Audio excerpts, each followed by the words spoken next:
This episode is accidentally brought to you and to us by Budweiser, the king of beers, and apparently water. Sound effects this time. There's no slogan today. It's just giving them a big shout out for shipping 155,000 plus cans of water to Texas for the relief effort. And as in, what happened? Keep going. Oh, fuck. As a note, There was some technical difficulties there. Somebody hit pause prematurely. difficulty's name is Matt. Yeah. Thanks, Matt. So, as I was saying before I was hilariously cut off, that if you donate to the Red Cross, let us know. And the worst designers, fuck, I don't even know the name of their show anymore. It confuses me sometimes when we have different social names. Designers are the worst. We'll match your donation up to where we can't affordably match it anymore. So let's start the show. Have a good time.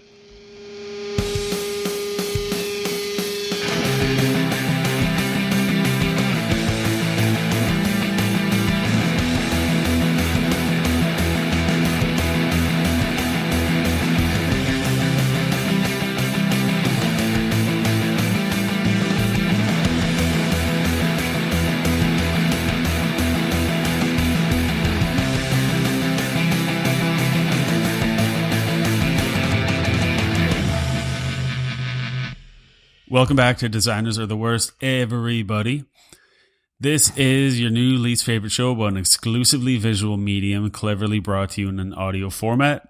I am Matt Salick. I am a design person, and I am experiencing the business end of a fiery stick of burnout. Yeah, I can tell. Yep. You kind of like Dikembe Mutombo'd your way through the whole slogan and everything. Yeah. Actually, that's pretty good. You know what? That's a terrible analogy. You Dick Van Dyke your way through that one. I got the first one more. What did Dick Van Dyke do? I know he danced and stuff. He tripped over stuff in the show. Yeah. Speaking of Mutombo, makes me think of how sweet that original Denver Nuggets jersey was. It always reminded me of like Breakout, you know, that Atari game. It's just like the different layers of rectangles of color that you had to like smash away. Yeah. The same. Before I reply back, my name is Marcus. Burr. And I am a beer drinker. And I am not on the verge of burnout, but this week's been definitely putting in the hours. To go on the Denver Nuggets, the Houston Astros or the Astros, Texan Astros. I can't remember. Either way, the baseball team, their old jersey is like just like really vibrant orange and yellow. Oh, that's stripes. Houston. Yeah. There's an article I was reading about same vibe a while ago, and it was like how that even came to be and like why. That was like that, and the Nuggets were almost like an 8-bit gradient. It was like orange, kind of yellow. It's a bold strategy, Cotton, but yeah, that was I'm gonna have to go back tonight and look at a bunch of old jerseys and shit, because like old stuff like the Atlanta Hawks jersey was gnarly. The Chicago one, the Bulls, like back when it was like a scripty font, it wasn't like the big block letter that most people know, like when Jordan's first stuff. Yeah, that's the Nuggets. Marcus is showing me the Nuggets, and those shorts look like a roller skating fuck me over a barrel good time. You know what though? It's like you could put this out as like the Denver Nuggets Pride Edition now. Yeah. And you just use the exact same pattern because it's a rainbow, essentially. It's the Roy G. Biv of jerseys. Denver, America's most vibrant city. But go to designersoftheworst.com and check out some of the old shit we're going to put up from the National Basketball Association. Some of it is a delight. Yeah, growing up, the Bulls were my team for a little bit. Yeah. And I always had like the Chicago Bulls jersey, and it was always like bright red with just the bull on it. And I thought it was great. And then I became a Supersonics fan. Sean Kemp. Yeah. Number 40? Yeah, number 40. Yeah, I had that jersey as well. As did I, and it's gone. But their logo was never that great. It was just the Space Needle.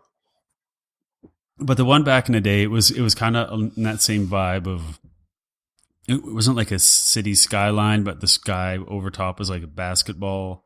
But it was like so simple. It was like Aaron Draplin's wet dream kind of thing. Most of the logos were back then anyway. Yeah. But my team forever when I was a kid was the San Antonio Spurs, because I loved how David Robinson played basketball.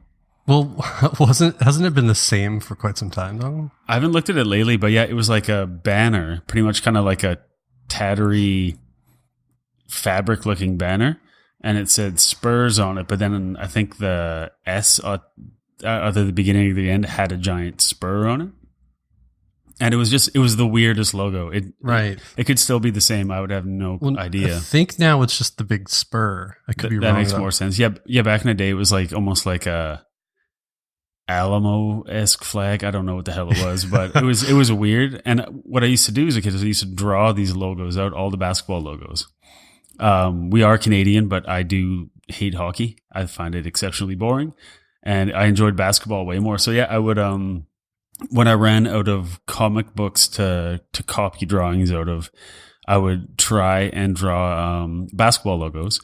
And the toughest one was the Bulls one, because it had to be perfectly symmetrical when you drew that bull. And it was fucking like now I would cheat it and I would like half it in Illustrator, flip it, and then I would crop it out, and then I would just like join it up, and it'd be like, oh, that's way easier than probably whoever originally did it. But yeah, I would just draw that shit all day. There's a fellow on Twitter named Todd Radom. I don't know how to pronounce his last name. Todd Rundgren. It's at Todd TODDRADOM. We'll post it in the show notes. But anyways, he's heavily involved in sports team logos, and on his Twitter feed he always posts like the history of certain things. Mm-hmm. And he posted one on there the other day. It was like a bunch of Phoenix Suns sketches from like the logo ideas, and yeah, they're all good, but you can tell like which ones ended up as the final. Yeah. I remember they were purple and orange, like when Charles Barkley was on them. Yeah. And was it like the basketball, but it had like sun? Yeah, the basketball was either like half sun, half basketball. It was pretty some sort of transformer basketball. I can't remember what comedian it was, but it was years ago. They said, I love when professional sports teams name themselves like a concept. So it's like, I can't wait for the Thunder to play the Heat. Because they could never actually battle. Like a bear and a wizard could fucking fight. Yeah. But like high temperatures and like crackling sounds in the air can never really do battle. I guess not, no. It's your Oklahoma City Thunder. It's like, yeah. Here's your thunder sticks, everybody. Clink, clink, clink, clink, clink. Yeah, it's like, oh fuck, it freaks my dog out. I don't know. I guess a bear would too. I'm waiting for a point when the team is named like some sort of like, so the Carolina Hurricanes are a team in the NHL. Yeah. At this point now, like the Hurricanes have done a lot of destruction over the years. The natural phenomenon. Yeah. Surprisingly, I think they won a cup early on in their lifespan, but fuck, either way. I don't know my sports. They won the big trophy, as they call it in the NHL. I don't know. The big golden stick. But like, if you're a natural disaster and you're in a country where you get hit by that natural disaster, which kills people, you'd think that they might consider changing the name. Yeah, it's not like the Newark AIDS virus. Like, yeah. We're the fighting AIDS. The New York ISISes is. ISIS. But this say what you will about ISIS, but man, those black jerseys are dope. Way better than the Brooklyn Nets.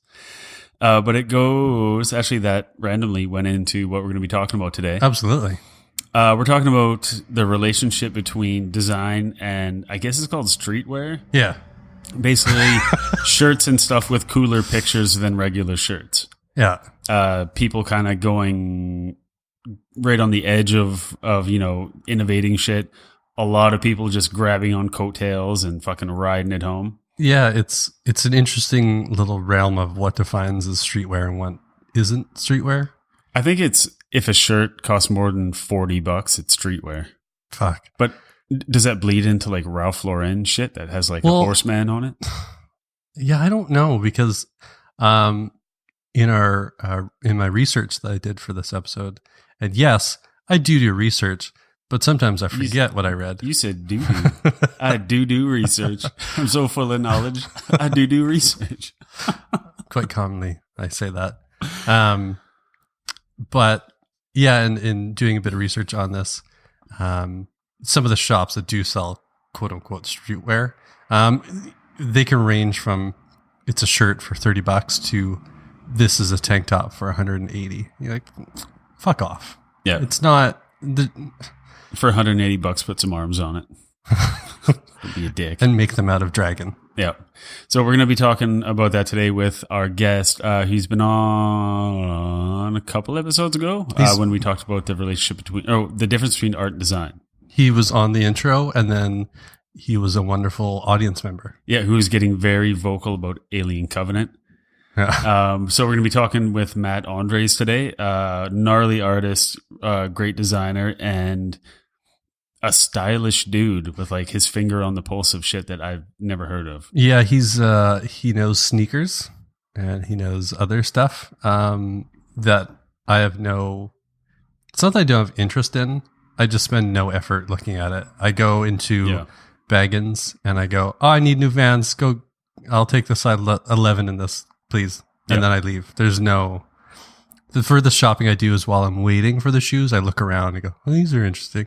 Yeah, and then I go into the same store in town and I go, do you have these in a 13? No. Do you have these in a 13? No. I was like, can you bring out everything you have in a 13? They're like, it's pink. I'm like, fuck. Is it on sale? They're like, no. I'm like, fuck. So I usually end up with those 2 sizes more are extra money. Yeah. So we're going to be talking with Matt about that today. And he's quite knowledgeable about like shirts and stuff and companies and just like who does the good stuff and what's it like. He went to Vancouver and on Instagram he like sought out this shirt that just came in somewhere and he bought it and posted a photo. He's like, yeah, I got the shirt. It's like, cool. I didn't know that shirt existed, but you have to know the company, like when it's being released, who's getting it, and then like try to reserve that shirt. Yeah, I've never been that interested in a shirt. If you know me or have seen me, most of my shirts are black with that's it. They're covered in black. Yeah, I just paint them all. Black shirts matter, it says on the back. Which I agree with. Oh shit. So yeah, we're gonna get into that today. It's gonna be I think educational for me because I don't know much about it, but I do know a lot about like skate culture and like the companies surrounding that. So I started thinking like I'm out of my depth, but I know a lot about parts of it, but not about the shit that's on like Hype Beast and stuff. But yeah, and that's the thing is like the skateboarding culture and the skateboarding companies were kind of the first ones to do that. Yeah. Essentially like starting with the graphic t-shirts of their brands and then sponsoring people and getting them to wear their stuff and like how crazy can you make it? Yeah. Yeah. So we'll talk about that today and it should be fun because everybody's got to wear something and it might as well look pretty good. Whatever that means. Yeah, it's been definitely one of those, I was going to say weeks, but it's really a month. And like 2 extra things happened today where it's just like the universe does not ever stop punching you directly in the dick hole. And it's just like this, so much shit has gone on. And it's been a weird August for me, but I think it's going to be fine. Yeah. But yeah, so just a lot of like new stuff coming in or things wrapping up. It's not even work stuff. Like it's kind of work stuff. It's like kind of everything in like my universe went nuts at the same time. But it's like all surrounding stuff. It's like it's just been a son of a bitch of a month. It's been a fun month though. Went to beach and swam around and it's good. But yeah, it's definitely like one of those times where I miss having like a job somewhere else where you could just go to work and then leave and then be done with it, or you could take vacation and then come back and it's all fine. Oh, and our guest is coming on in. Yeah, Matt's here. So yeah, it's definitely been one of those times where you really appreciate not having to care about everything all the time. And it's hard to do when you have to care about everything all the time. Hello, Matt. What's up? Hey, There Matt. you go. We're going to talk to Matt in a few minutes about fancy clothes because we're all fancy guys. Yeah, it was super fancy. Yeah. So, yeah. Long and the short of it is for the next week, I put a time limit on it. If anybody has a really good job offer, I'll potentially take it. But after, so this comes out on Tuesday.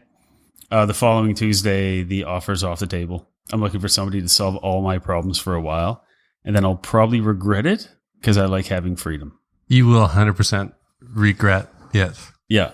It's just I'm not a businessman, and I'm a picture man. And as time goes by, and like I know people that have backed away from the design portion and have gotten more into the business part of it because that's what they dig. I'm realizing I'm more of a worker man who wants to make cool stuff all the time. And What's a worker, man? someone who just they just work. Oh, okay. They don't, they'll bitch and complain and do whatever, but someone who just, the work makes me happy and everything else surrounding it can be a pain in the ass. But that's anybody that's had their own business for any amount of time. When the honeymoon period is worn off and, you're dealing with the tax people and you're dealing with workers' compensation, or you're dealing with this and that and that. And then with lawyers, like no legal anything, just you have to have a lawyer. And then all of a sudden they're like, yeah, we mailed off that report that you guys have to do every year. And then you look at the invoice, and to send off one folder, they charged you $65.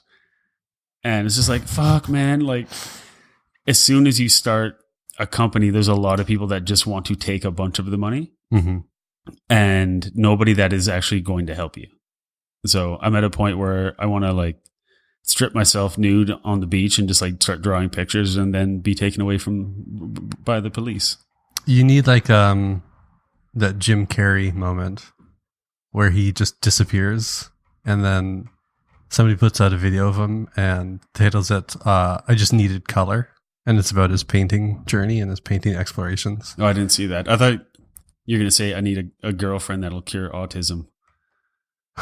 But No. I'm married to my wife. No, So- he disappeared from the limelight. Yeah. I think he was either dealing with some mental things or whatnot, but he got into painting, and now that's what he does. Yeah, he's pretty loopy now. Yeah. But I mean, when you have $1 billion, you can be like, my interest is painting, but I'm going to take 8 years off. That's the other part of it is you have to have the millions of dollars to be like, I'm into drones now. Yeah. I'm all about drones and vaping at the same time.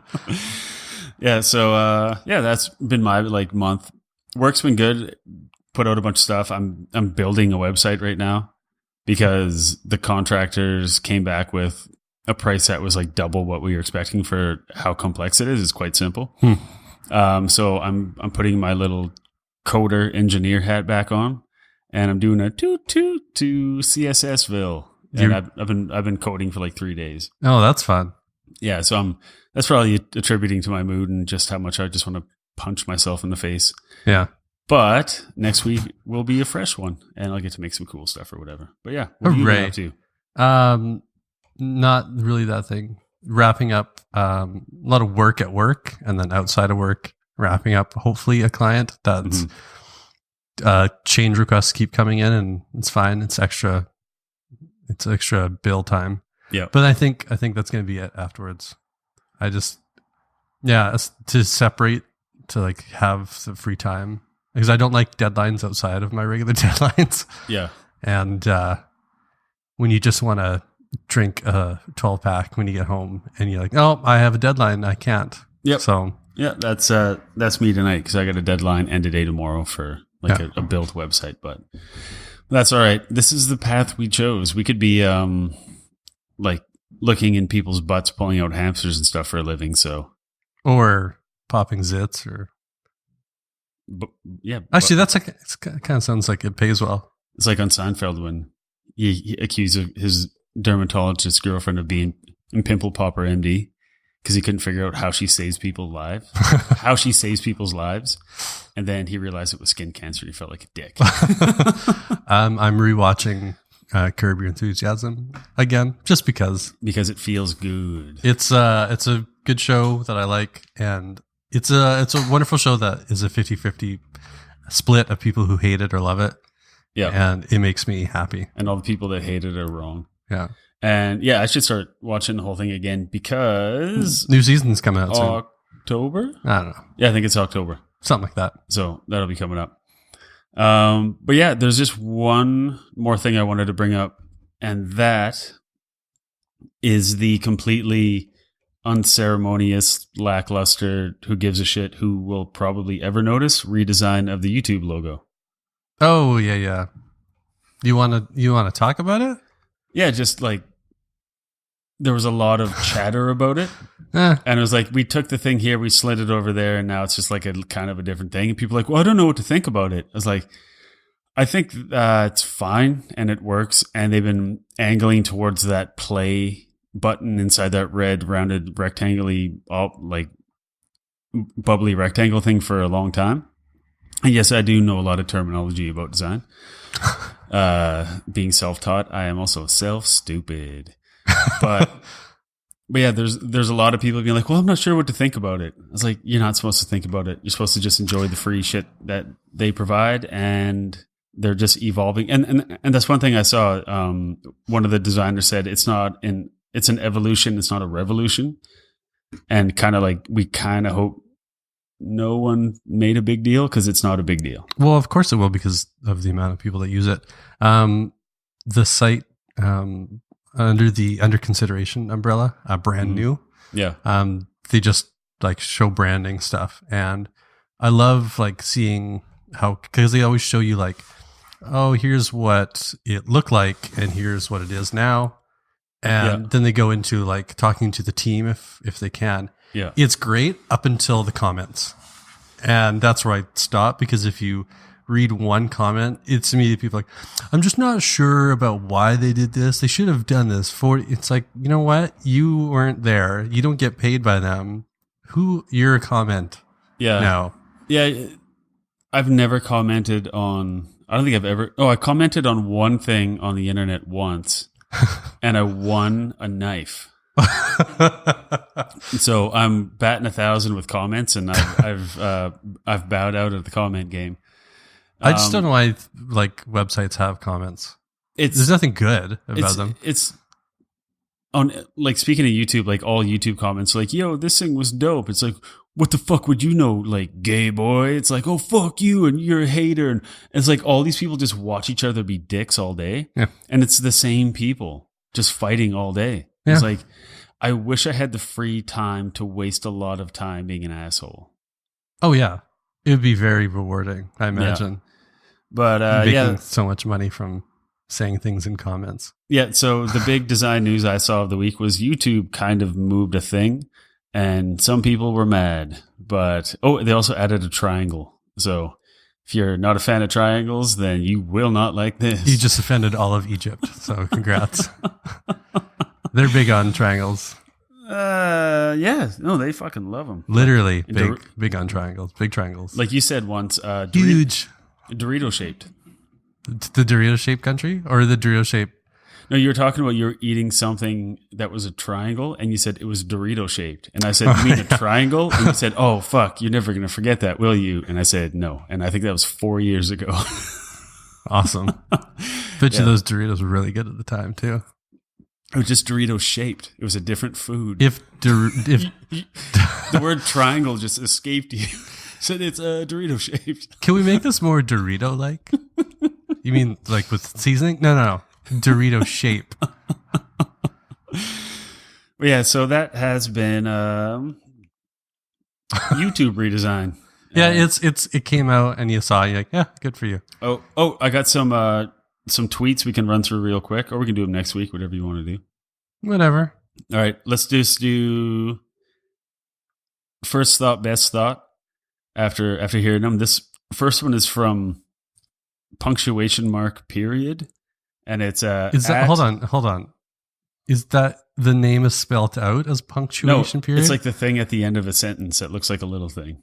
And that's their name because they're probably very deep and they have a lot of big thoughts. Oh, but their Twitter handle is not. It's okay. It's I Mancini.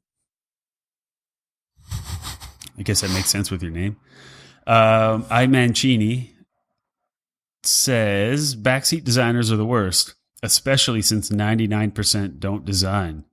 But then how are they backseat designers? They're critics.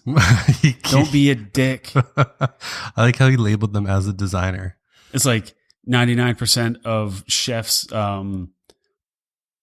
they criticize food when they eat it, but they don't even cook. Do you know I hate his backseat chefs? Oh. Stand behind you and be like, cut that smaller. I thought you were going to make a toss salad joke. Toss that salad. I like how that's my like, oh, here comes the potential rape voice. Yeah. And he always delivers. But so my first thought is your logic is flawed and you are probably a very interesting person. And maybe you should be more open to feedback. Yeah, so I Mancini, Idiot. You are wrong. Mm-mm. Returning trash hash smash bag tag thing from the first one we did at DVS Bot, who said, I believe Asana's designers are the biggest terror threat to our country. Yeah, something like that. Came back fucking hot as a pistol 3 days ago. Says Asana's designers are the worst place in the world. DVS Bot. The fuck? If you have family members, please reach out to them. I think they need to help you. They need to bring you like some beta carotene or like a big water. I think you're fading fast, man. I literally have no comment for that tweet because you can't pull anything out of that because yep. I can't even tell if he's wrong. So DVS Bot, you are fucked. He said designers is a place. Asana's designers are the worst place in the world. Yeah, you do too many drugs. Or you think you're clever, but nobody gets it because you're dumb. So everybody go to @DVSBot and say, how do you do? Especially if you use Asana or work there. Yeah, you'll have a nice conversation with him, I'm sure. Now the last one is Kelly. It's @_Kelly Little. Nailed that one. People who send copy over in a PowerPoint presentation for designers to pull from are the worst kind of people. Okay, so yeah, that's dumb.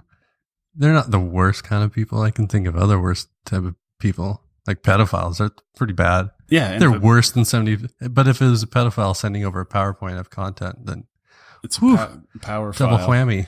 My thought on that was, why are you bitching about the format you're getting content in? Well, because you can't copy and paste it. Open it in Keynote. Open it in Google Slides. Open it in anything. God damn it, yeah. If your client is giving you content, then fucking get down on the ground and start like unbuckling their belt and be like, what can I do for you? Because that is the biggest pain with a large like a web project is getting content. So if they have a PowerPoint presentation and say, this is here, everything's in here, and they don't know how to take it out of that, be happy that you know how to get into that and how to extrapolate that information. So to me, @_Kelly Little, you are lazy. Be grateful.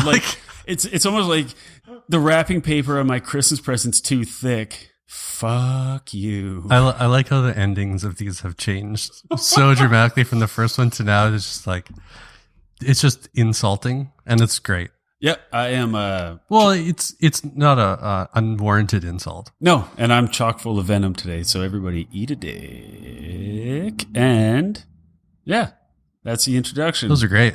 All right, so everybody go to designersoftheworst.com and find these tweets and harass these people and tell them why they are wrong. If you think they're right, then I guess tell them that they're right, but just know you're only perpetuating that behavior. So when we come back in a second, we're going to be talking to Matt Andres about cool clothes, design and streetwear. Fuck, I'm like honestly like 1 foot off the Ferris wheel. No, merry-go-round. I don't know. There's a saying in there somewhere. The wheelbarrow. Bill Murray said like, you caught me with like 1 foot off the merry-go-round and 1 foot on a banana peel or something. I don't know. Well, maybe I made that up. An attempt was made at something. And yeah, so when we come back, we're going to talk with Matt Andres about cool stuff.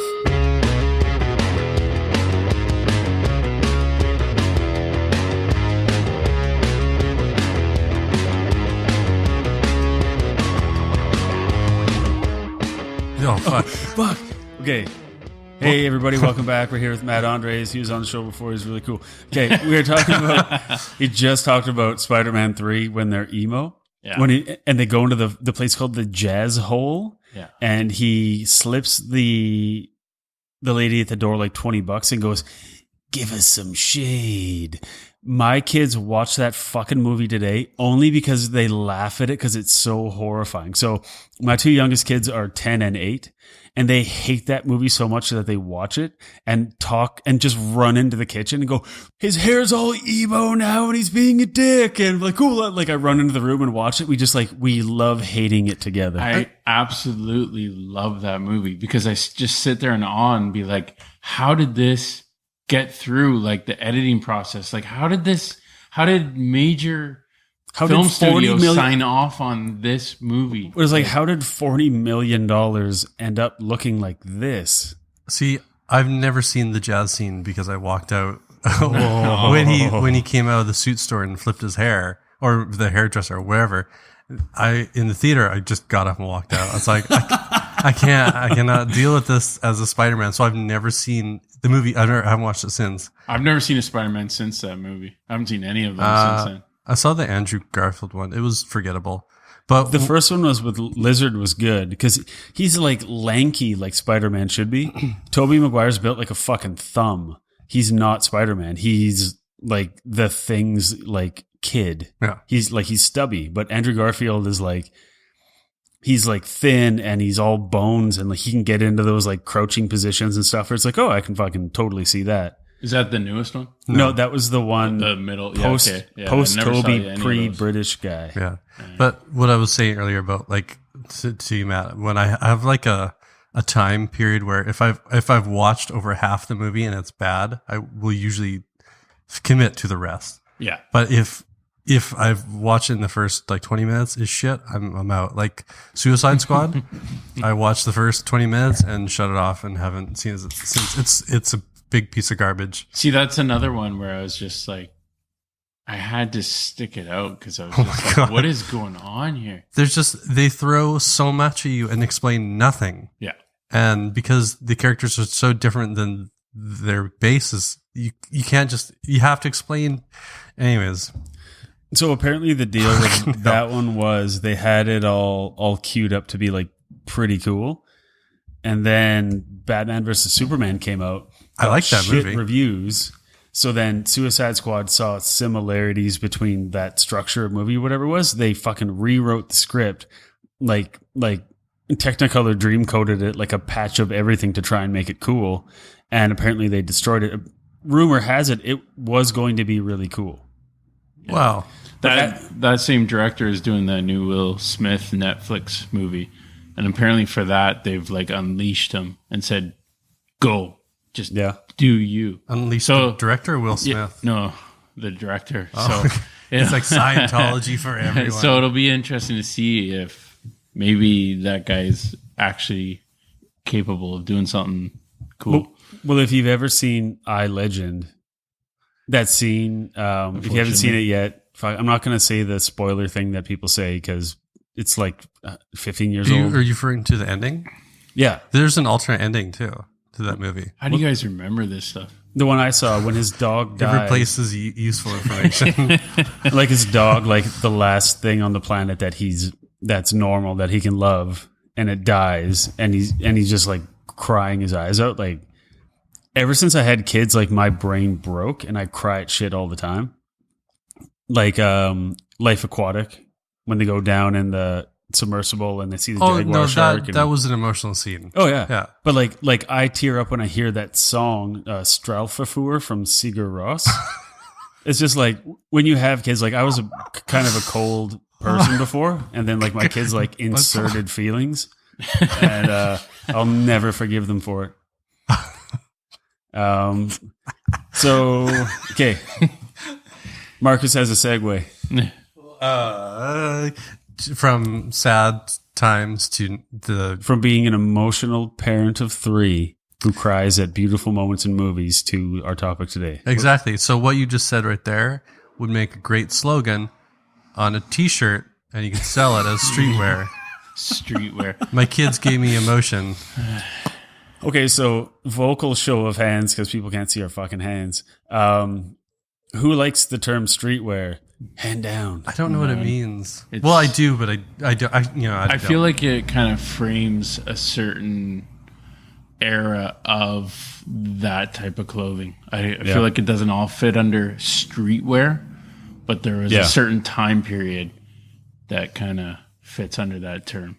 To me, the term streetwear is strongly tied to like New York because people are out walking all the time. People like in skateboarding, the more progressive, weirder stuff has come from back east. Because, well, I'm not even saying because, I don't know why. A lot of the stuff on the West Coast is a little safer, a little bit more of a throwback. But the streetwear is like what most people would consider that horrible term. It started on the West Coast, though. What if you call them Stussy was like the first like real example of that, where it was very surf based, but it was also taking from a whole bunch of other things like music, art, graffiti. Yes, Stussy was the first one that I remember going almost from like a department store brand, and then it like pulled back, and it's like, no, we're like artsy as shit, and we do limited stuff. it was the International Tribe was the style. Oh yeah, and then they spread it to like it was a subculture that they spread to Japan and Europe, and that's how they kind of built that. But yeah, they were the originals. Yeah, well, it didn't start as a department store brand, that's for sure. That's like a more in their middle, and they do that now, but they manage to balance that out really well. Yeah, they you can buy their shirts in Zoomies, but they also are still doing some real key stuff. Oh, some like limited run, like Marcus mentioned Japan. What a fucking haven for like limited edition, super progressive, like shoes, shirts, hats, fucking whatever. Like people started wearing art in a way. And yeah, if you're just listening to the podcast now for some reason, you're listening to shit weird. We're talking here with Matt Andres about what people call streetwear, what I just call like cool shirts and stuff. Like that's usually how most of them started with t-shirts. Yeah, it's shirts, and then they get a bit of money. Maybe they make a sweatshirt. Then maybe they get into hats, which is a bit more money, and then it just kind of goes like start with a good idea and pushing it outward. So today we're going to be talking about, I mean, everybody's experience with it. I think Matt has some great insight in this, and yeah, I'm actually really curious about it because when you were on last, Matt, during the what's art and what's design, Marcus and I were talking about it after. It'd be awesome to get Matt on for a full episode, and then we're like, what would it be? And I said, what about like clothes, like that kind of that subculture of cool stuff. And then we both were like, oh my God, like that would be rad. And then I started thinking more and more about my own life. I'm like, well, I don't know much about that at all. I'm like, well, I've been skating since I was 6 for like 31, 32 years. And like what industry has like spawned more iconic t-shirts and visuals just that translate to, what, for lack of a cooler term, but like streetwear, like. And then I started thinking about how it's always been a huge part of my life, how even the shirt I'm wearing now, it's from Primitive Skates. And if it wasn't, I would never buy it. But because it's representing that brand, which, you know, is Paul Rodriguez and Brian Peacock and Diego Najera and like these like rad skaters, it means something, and it's weird. So like, what does it mean to you to represent one of these companies? Well, first of all, I'd say that my only association with it is that I've been somewhat keeping up with it since like 1996. Yeah. So I've always kind of kept a broad eye on everything from skate to music to art, which is all brought into this kind of streetwear label. I remember Stussy like mid 80s when I was young, and then I also remember like Jimmy's, and then after Jimmy that, Z. yeah. That's And what then, I thought it was forever. and then like Fresh Jive and Tribal and stuff like that. So I think like I have a broad view. I think there's probably a lot more experts than me, but I have always been influenced by it with a lot of the art I do. You know, music, art, fashion. It's always been part of it. And you've been in Victoria here for quite some time. Yeah, and Vancouver for quite a few years. So have you found it easier over the years to find that stuff? Well, Considering like when you're first like looking into it and getting into it, it must have been a hell of a lot harder to find. Yes, for a few years. Like I just have those like brief memories. I don't even remember what skate or surf store it was downtown at that time, like being really young and like seeing some of those first brands and like noticing the graphics on them and really kind of, I have just a real short glimpse of a memory of like getting my first t-shirt like that. But I mean, once Complex opened in town, it's a shop, the locally owned shop, 98, I believe. Oh, really?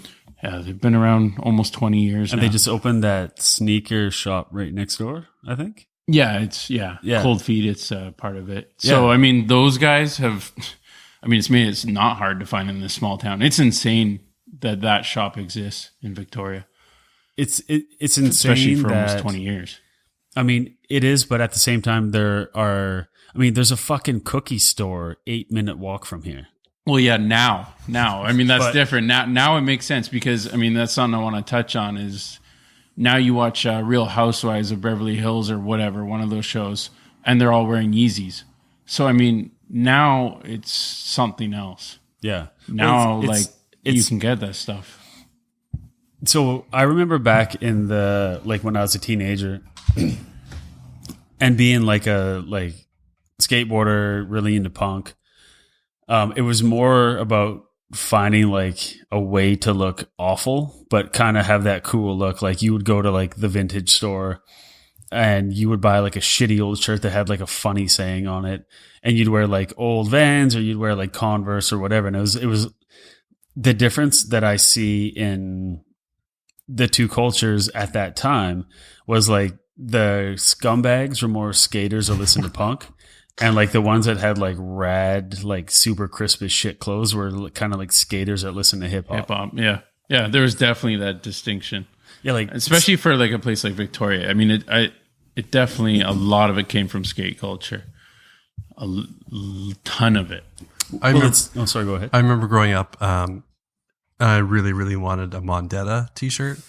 That's probably the only shirt I've ever wanted. I had a bunch of cross colors. So. It was Sweaty Vetter. He's going to be on the show soon. On the couch. Nice. Fucking cross color maniac. The guy looked like a Rubik's cube. He was insane. But yeah, go ahead. But I got the shirt with the Canadian flag on it. Like they're the massive flags. Like they're so fucking stupid. And I remember embroidered on the sweatshirt too. Yeah. So once it goes into dryer, it turns into like a fucking gnarled pita pocket. Well, I got it, and I remember it being expensive.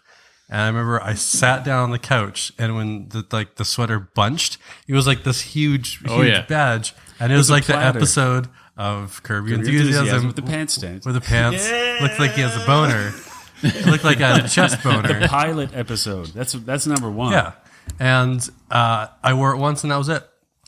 Because it felt weird. It did, and like that was definitely like seeing what other people are doing. Is like I wanted to be part of that, but it didn't feel unique because it was so simple.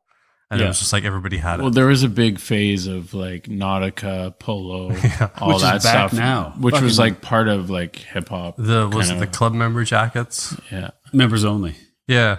But Close enough. But right now, like it's a lot of it started on the East Coast as well. Like Knockhill Smith, who's this like gnarly skater on a company. I think he's on Fucking Awesome, like Jason Dill and Anthony Bennett, England's company. But there's like this. When they started, I'm like, you guys are just a bunch of kooks, just like going after that 90s stuff. And now, like current people with money are going to like high end department stores and buying like Nautica shirts with like the big stripe on them, with like it's like burgundy and like navy blue and has a little boat on it, and they're they're spending a shitload of money on it. So, to me, the bizarre thing is how what's cool isn't always what's new. It's you see the right person wearing the weird thing, but it looks right on them. And then all of a sudden it's like, well, so when I was a teenager and like skater punk, all that, there was a time in the 90s when like work shirts came into like, if you could find like a gas station shirt that said like fucking Buck on the name tag or something, like the embroidered patch like sewn on. Yeah. That was like the coolest thing you could find. Yeah. And then it's like, oh, my dad has been a truck driver for like 30 years, and he has a bunch of blue work shirts that say Brian with like an oval patch on them. But not as good as Buck, but because my dad is built like one of those troll doll things with the weird hair. He's like short and squat. He has a gem in his belly button. Oh, but no, you can only rub it with your nose. No. And that was the rule. So Yikes. I remember thinking, oh, sweet. I know my dad has a bunch of these like crisp, like still in the bag that he just never wore because he wore coveralls to work because it was more practical. I was like, sweet, like fucking, I'm going to go try it on. And it was like 4 inches too short. And like, you could see like a lot of midriff happen there. You can see like the, you know, see your belly button piercing. The 7.5 pubes I had at the time. It was like, well, this isn't going to work. And then my friend's like, can I have one? I was like, no, if I can't wear it, you can't fucking have it. And it's also stealing from my dad, which feels weird. But that was definitely a punk and skate thing. And that has definitely been the workwear thing was how a lot of the early kind of streetwear stuff modeled their stuff, like especially in LA, like tribal and stuff like that, were very like taking from that. Well, look at Carhartt has a street. I was going to say, like they have like Carhartt UK has a fashion line, like Fat Fuck Extraordinaire and Delightful Man Action Bronson wears a lot of Carhartt stuff because they make big stuff. Yeah, but it's also just that kind of. It has a vibe. It's iconic, like the Carhartt or like. The logo's nothing to notice really until it's on the right garment. So if like the clothes represent, the colors or the cut or the whatever, how people have laid that out, if it represents the logo well, then all of a sudden it works for some crazy reason. Where if you put a Carhartt, like a giant Carhartt logo in the middle of like a burgundy shirt, it'd be like, ooh, that's weird. But you put it on a small tag on a work shirt, like that looks fucking kind of rad. Like the brand doesn't need to be big. Like the clothes need to work with the brand, I guess. Yeah. Which sounds stupid that I'm saying it out loud. Like it's almost like everything should work together, but I've never thought about it this much. So when you look back at the early days, like you're saying, like 96, like looking back at the fashion and all that, like what kept you like jazzed about it?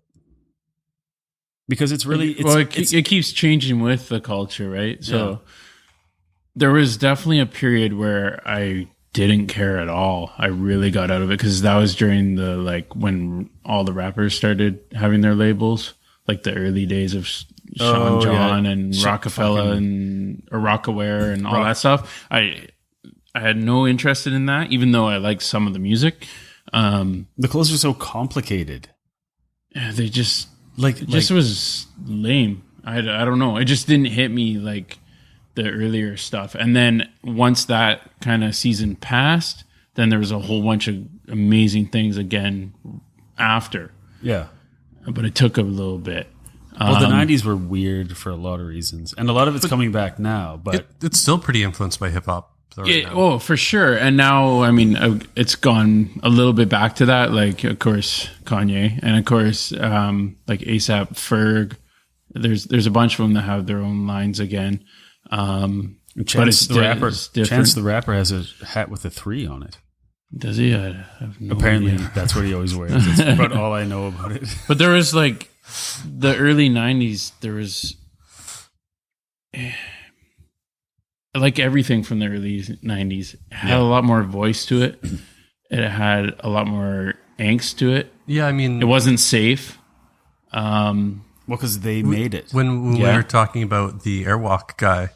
Yeah, the wiggly jumping man with the tiger stripes. Yeah, like Some of my first kicks, I remember. I had pants that had that pattern on it. And like, sure, the 80s, like, and early 90s had some terrible, terrible, like, things, but some of those items could work now, just, redo the cut of them and they're fine. It's the same thing.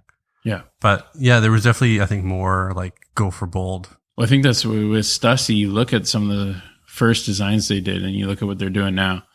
It's not a whole lot different. And that's like, they've been around for so long. The only other kind of company that's had that longevity has been Supreme.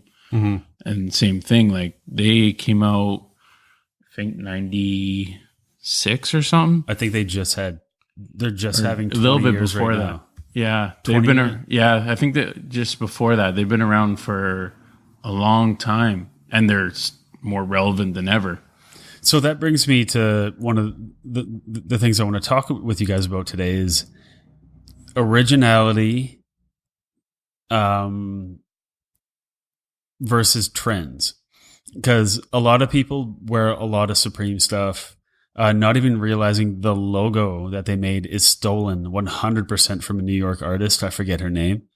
I think the original one said like Famous. And it was kind of a pop art thing. And to me, the thing about a company like Supreme that really, really, really bothers me is how much they steal. But they twist it a bit and make it theirs. And everybody's like, I will pay $400 for that. But so is that me being like a designer that's like, no, don't steal people's shit, that's wrong. Versus people being like, I was waiting for this to come out again to be kind of mine. Like, I think it's always been part of it because of, especially the hip hop influence. I mean, that was the complaint that everyone had about hip hop was, they're just stealing other people's music. That's super true. So it's a similar take on that. They're sampling some. And I get it. That might not be for everyone. I'm not a Supreme person. Anything that you have to pay way overpriced and wait in line and be the first one online, I'm out. I don't give a shit. Yeah, that doesn't interest me. But I get it. I get it. And like people who have connects and get that shit easy. If I could get it easy, I'm sure I would. But yeah, there was this skater Vinny Ponte from like back in the 90s. I think he's like in his 40s now. Still skates and everything, but he's an East Coast dude, had a bunch of Supreme shit when they first started, like screened, like nothing fancy, just like let's get it out and like let's make cool stuff. And he was telling the story about how he was selling his old Supreme shirts years ago to these kids from Japan that he had a t-shirt with like the original like red Supreme with a white lettering in it. He had that, which he's washed 100 times and skated in it 125 times and had like fucking pizza sauce stains down the side. He was selling the shirt to these kids for like $600 cash. Yeah. So how do these items become a fetish item? Just a hype factory. It's, the same with Yeezys. Have you actually held and seen a Yeezy? Not in real life. Just, I've seen the just online. You held it, but I'm not anywhere close to a sneakerhead, and I don't get the hype. What do you guys think of it? Like just the look wise of it? I think it's ugly. Yeah, but then again, like he put out a tattered shirt for I don't know was it? How much? Like, yeah, but there's a lot of lines that are doing that. He just kind of took what other people are doing. Yeah, I honestly don't get that at all. It's not my thing. I mean, I'd rather have Air Max 1s or when I saw Vans or whatever. When I saw the Yeezy I completely got what they were going for. It's worked. I would have a hard time leaving the house in that without like swallowing the cyanide capsule to be like, I can't be seen in this. But like, in a way, like there's local wrestling circuits where like guys travel from town to town and smash each other in the head with chairs and, you know, cut themselves with razor blades. And then there's Hulk Hogan who rips his shirt off to I Am a Real American. And it's like, fuck, this is apparently like, you don't have to love wrestling to like love the spectacle.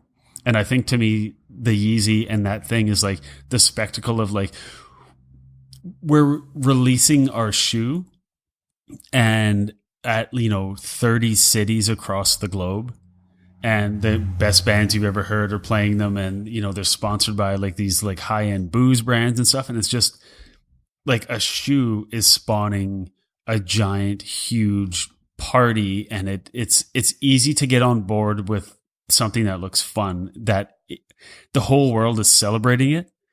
And I feel kind of dumb if I'm not, but I genuinely don't like it. Yeah. And so I can see. I get both sides of it. It's easy to love it. It's easy to hate it. And in just my personal taste, it's not my thing. Like just looks wise, it's just not my thing. But like, I get it. I get why people are into it. I like him as an artist. So, I mean, I get that influence. But yeah, I guess that also depends on what your day-to-day situation is. Like, I ride my bike every day, and if I had an interest in the shoes and I had a pair of Yeezys, I'd never wear them while I was riding my bike. Well, that's what I think we were saying, or I've been saying when I bought my first pair of Vans in a while. Vans age well. Yeah. Yeezys probably don't. No. Well, I remember in high school, a friend of mine had I think it was like 200 or 300 pair of Osiris shoes. Ooh. And like that was his skate shoe. And he was driving down the road and he fell asleep and went off the road into a river. And his car was a piece of shit, but the water started rushing into the car. And I was like, oh, fuck, my shoes. And it's like, I can't live in that world. Like, be so concerned with your shoes. But at the same time, like, I think it might be in LA or probably most likely in California. It's spawned like sneaker repair maintenance stores. Yeah. Where you bring your sneakers to and they hand wash them and like clean them up. See this part I get. Oh yeah. Like Yeezys design wise, I just don't like the design. But the fetish over shoes, I get. I don't fully go in just because it'd be silly for me at this point to worry that much about my shoes. And I mean, I do have quite a few pairs, but not obsessed like other people I know that are super into it. And like, I easily could go that route. Easily. And so design wise, what makes a great shoe to you? Because I think almost every time I've seen you have a different pair of shoes on and they all look super cool. And I always think I could never pull that off because I'm sure you could. First of all, put on a different pair of shoes every time I see you. First of all, you got like 80 pairs of Crocs and they're all. I mean, I really like you, but I might like you 5% more if you have a different pair on every time I see you. Okay, but also with me, I'm size 13. Most shoe designers design shoes to size 8 for guys. They get weird looking once you get over like 11 or 12. Yeah. That's like the optimal thing. I was reading an interview with Tony Hawk years ago. It's like, when he had his shoe on, I think he was on Audio years ago. He's like, yeah, like I would design my shoe and it would look gnarly. And then they would fucking like peel it. Like when you step on a piece of gum on the sidewalk and you lift your foot and it just stretches up, like that's what the shoe does. Like everything just becomes longer and out of proportion and gross. He's like, I would design my perfect shoe. And then when I got it in a box, it looked like a bag of dog shit because I am a goblin. Well, that's what, if you go to Foot Locker or whatever and you look at the girl shoes, they all look really good. Yeah, because they're all a Miata. Yeah, like, it's just like, it's compact, like it makes sense. It's why, like, when you watch an old show on a new TV and you watch full screen, everything looks fucked up because it's not the format it was originally designed for. Yeah, so for me, foot size alone prohibits me from having any interest in making my feet look cool, Vans for me, there's not a huge difference between a 9 and a 13. Yeah.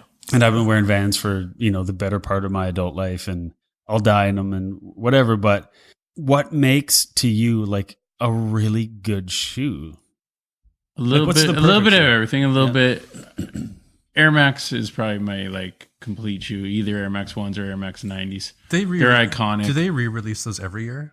Oh yeah. They're like different colorways. Probably every month. There's like 900 versions. Like they have a skate which version. Is a whole. They have like a hiking. It's version. another.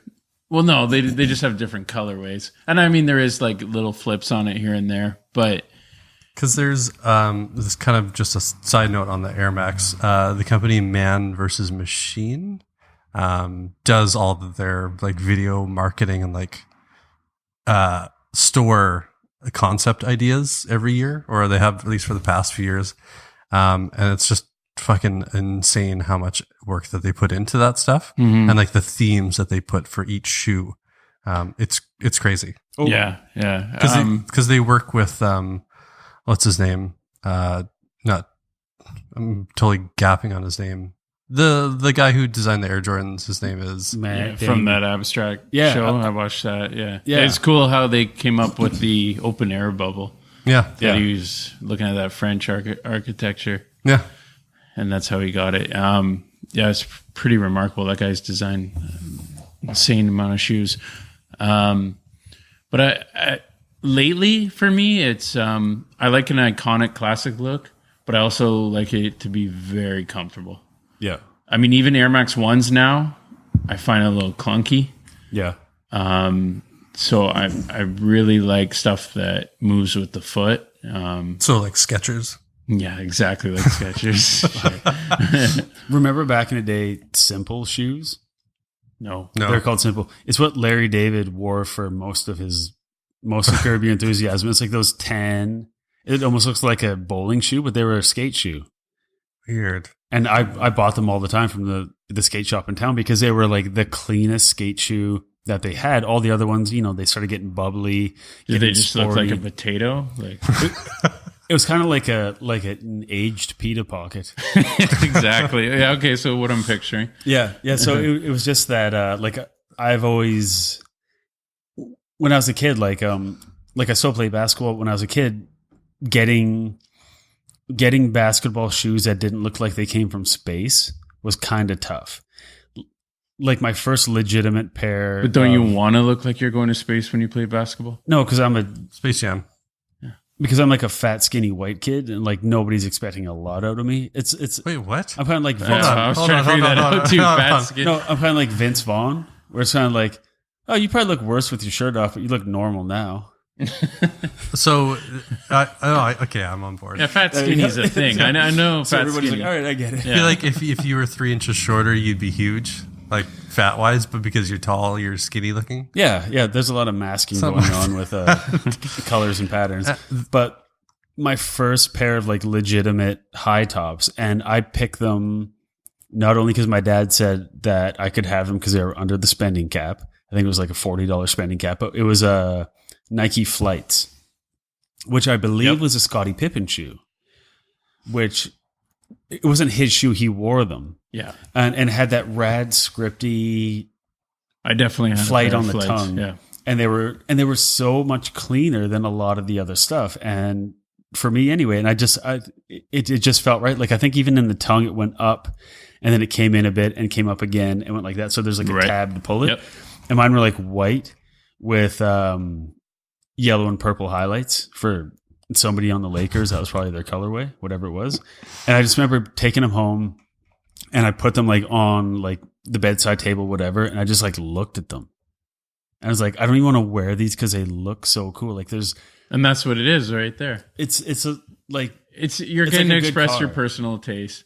Yeah. And people notice shoes. Yeah. Like you said, you notice that I wear different ones pretty much every time you see me.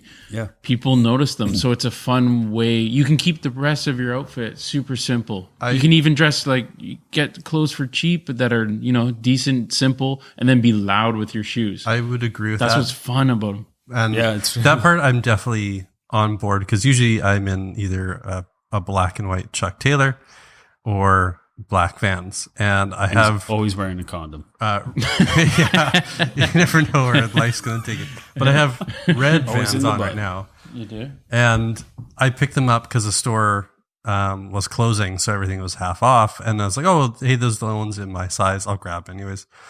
And I wore them to work, and somebody's like, "Hey, I like your shoes. They're so different than what you usually wear." It's like, "Oh yeah," and it's like, "Well, I guess if that's the only splash of color that I would choose to wear, Yeah. then it's like it can still go with an all black." I remember the first time I finally bought a pair of like bright orange shoes. And I remember putting them on laughing in the store. And I was like, I don't know if I can rock these. I ended up getting them for whatever reason. And I've never had like so much positive reaction over a pair of shoes. And I've had them for about 4 years and they're still one of my favorite pairs. Like and ever since now, I bought, when I was in Vegas last, I bought a pair of like off pink shoes that I normally wouldn't have ever bought. I love them. Because again, when you're wearing all neutral colors and then it just works really well. So then does it make a difference then, like with streetwear? Like, what are we going to call it? know.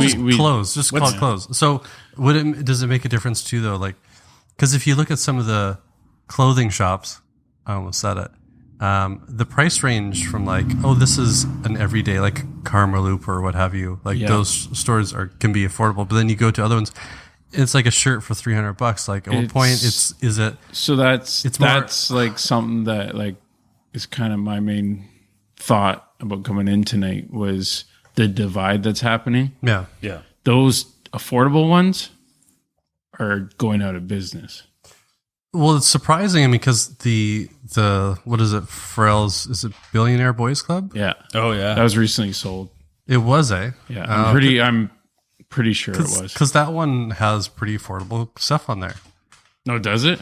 Yeah, for the most part. I've never bought any of it. I think maybe that's maybe from the sale. Could be. But, there was like the Hundreds, Mishka, Rebel 8, 10 Deep. There was a whole package there of, I'd say, early 2000s, mid 2000s that came about. And they were all very graphic, which is, I think, why some of us were drawn to them. Yeah. Obey being one of them, too. Well, I mean, the Andre the Giant stamp was a huge step for them. Like getting like the brand recognition just on that alone is huge. Yeah. So, and then all those brands were affordable. Yeah. They were all affordable. Even like, their cut and sew line and like button up shirts and, all that stuff was affordable and they blew up. Diamond being a huge one, that the owner of that made so much money. But then they went to the malls and they blew up for a little bit longer and made probably a ton of money at first. Yeah. And now a bunch of them have disappeared or are disappearing. Really? And you think that's just because of the low price points? it's because they went to the malls, I guess. And but it's also because the Kanye effect, the Yeezy effect. Yeah. And again, there's a whole bunch of other brands besides Yeezy that are doing that same thing where it's high fashion, but it's being marketed to younger kids. Yeah. And it's, like a lot of things like real estate, it's taking out the middle. And a lot of those middle brands, I still like what they're doing. I still like the graphics. But they're being sold at shit stores that I can't stand going in. It's definitely like, I won't say the terminology that won't be defined, but there obviously is street cred to that. And if you throw your product into a mall, then it obviously devalues it. Yeah. Like No, subconsciously it would, because you're seeing like, oh, I just saw that same design at Blue Notes. Well, when you walk into a place like Zoomies, and there's a guy my age, trying to speak street slang to you. And I'm not kidding. Go do it. Go do it. Walk in there, and within a minute, you'll be like running out of there as fast as you can. What up, fellow young kids? It's painful. Well, it's fake. It's like, yo, what's up, homie? It's like, I just stare at them and be like, what? They're like, and I mean, can I help you find it? I mean, that's the same kind of store that's also doing that to skateboarding. It's not just, it's somehow they've brought it all together into this pile of dog shit. Yeah. But like I said, there's brands in there that I actually still like what they're doing. And I've said to you before, Matt, that like I follow some of the artists that do designs for them, and they're amazing people and they're so good at what they're doing. But just that like graphic tee is being lumped into a scene that I feel like is going out the door. Like everything is no logos now, no graphics, just, you know, monotone, plain, like the easy look. And so do you think it's possible that when a brand becomes cooler than their designs, do you think it's possible to not become tired at that point? Because when it's not sustainable anymore. Like if you're only putting, like, everybody has, like, at this point, you know, across most of the planet, they have like the fitted cap, like the 5-panel cap, whatever, in like a pale color with like the tiny logo in the middle. And it's just this thing. It's where you can really only put the company logo on it now. And then it turns into something for me that isn't, they're chasing trends. They're not trying to make shit anymore. They'll be like, oh, everybody's buying that stuff. Let's just get that stuff. It's in and out. And I think that's where, like, I've started to notice, like, H&M, Forever 21, like those kind of stores are kind of taking that over. They're as soon as something comes hot, they've got it in their stores, and they've got a way cheaper, like $12, $15 version of it. And I think that's like gonna steal from that. But if they were trying to copy someone's original designs, like, I always go back to Mike Giant because I think he's I don't think he is. I know he's my absolute favorite artist. He's also a designer. He went to architecture school. And if you go to designersoftheworst.com, we'll post up a bunch of his shit. But he made stuff that was so iconically him that if a company like H&M tried to rip it off, it would look like shit. Which they do, though. They do. Not him, but like whatever. Like, I think they stole, like, Fucking Awesome. Their kind of type where they do their logo in it. I mean, it's not their original kind of type. No, a billion people have used that same type, but stuff like that they've, like, taken directly, like, super quick. Yeah.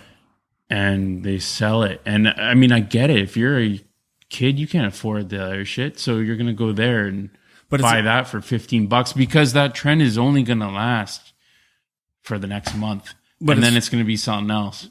That's true, but it's funny when it comes down to, like, what you do, like with your art, which is gnarly. And where can people find you on Instagram? Okay, this time I'm going to say my actual, probably one they should, if they're listening to this podcast, WTA_arts. Yeah, so check the shit out of that and enjoy your life because Matt's gnarly. But if an H&M tried to steal one of your pieces of art, one of your designs, and they try to reproduce it across a bunch of pieces, it's going to look like shit. If I think the cool thing about, you know, the boutique-y kind of subculture clothing area where the designs are raw and they're you know, for the most part original, or an original take on something, is that they can replicate that style across multiple pieces and it feels cohesive. Where if an H&M tries to steal one of your paintings or designs, they could probably do a reasonable facsimile once, but if they tried a new thing, they'll fuck it up. Like, if you only released one painting and they're like, we really dig this guy's style, they couldn't make another painting. Like, there are people that, and it's in our industry as well. Like, I'm sure Marcus has seen it 25,000 times. There are designers that are really good at the tools, but they have no original thoughts. They can rip off anything, but they can't think of anything cool and new. And that's why so many things that are cool and new are kind of rough around the edges. Well, there's if speaking of web design, there's trends for sure. Like last year or earlier this year, Stripe put out their new website, Yep. And it was like the slant, a lot of gradients, and it's great site. It's like really well done. Yep. Immediately after, there's just a flurry of, this is now what people want. And you can tell, like, you'll see it on like other sites, and you can tell the clients like, we really like this. Can we have this? And the designer will be like, yeah, sure.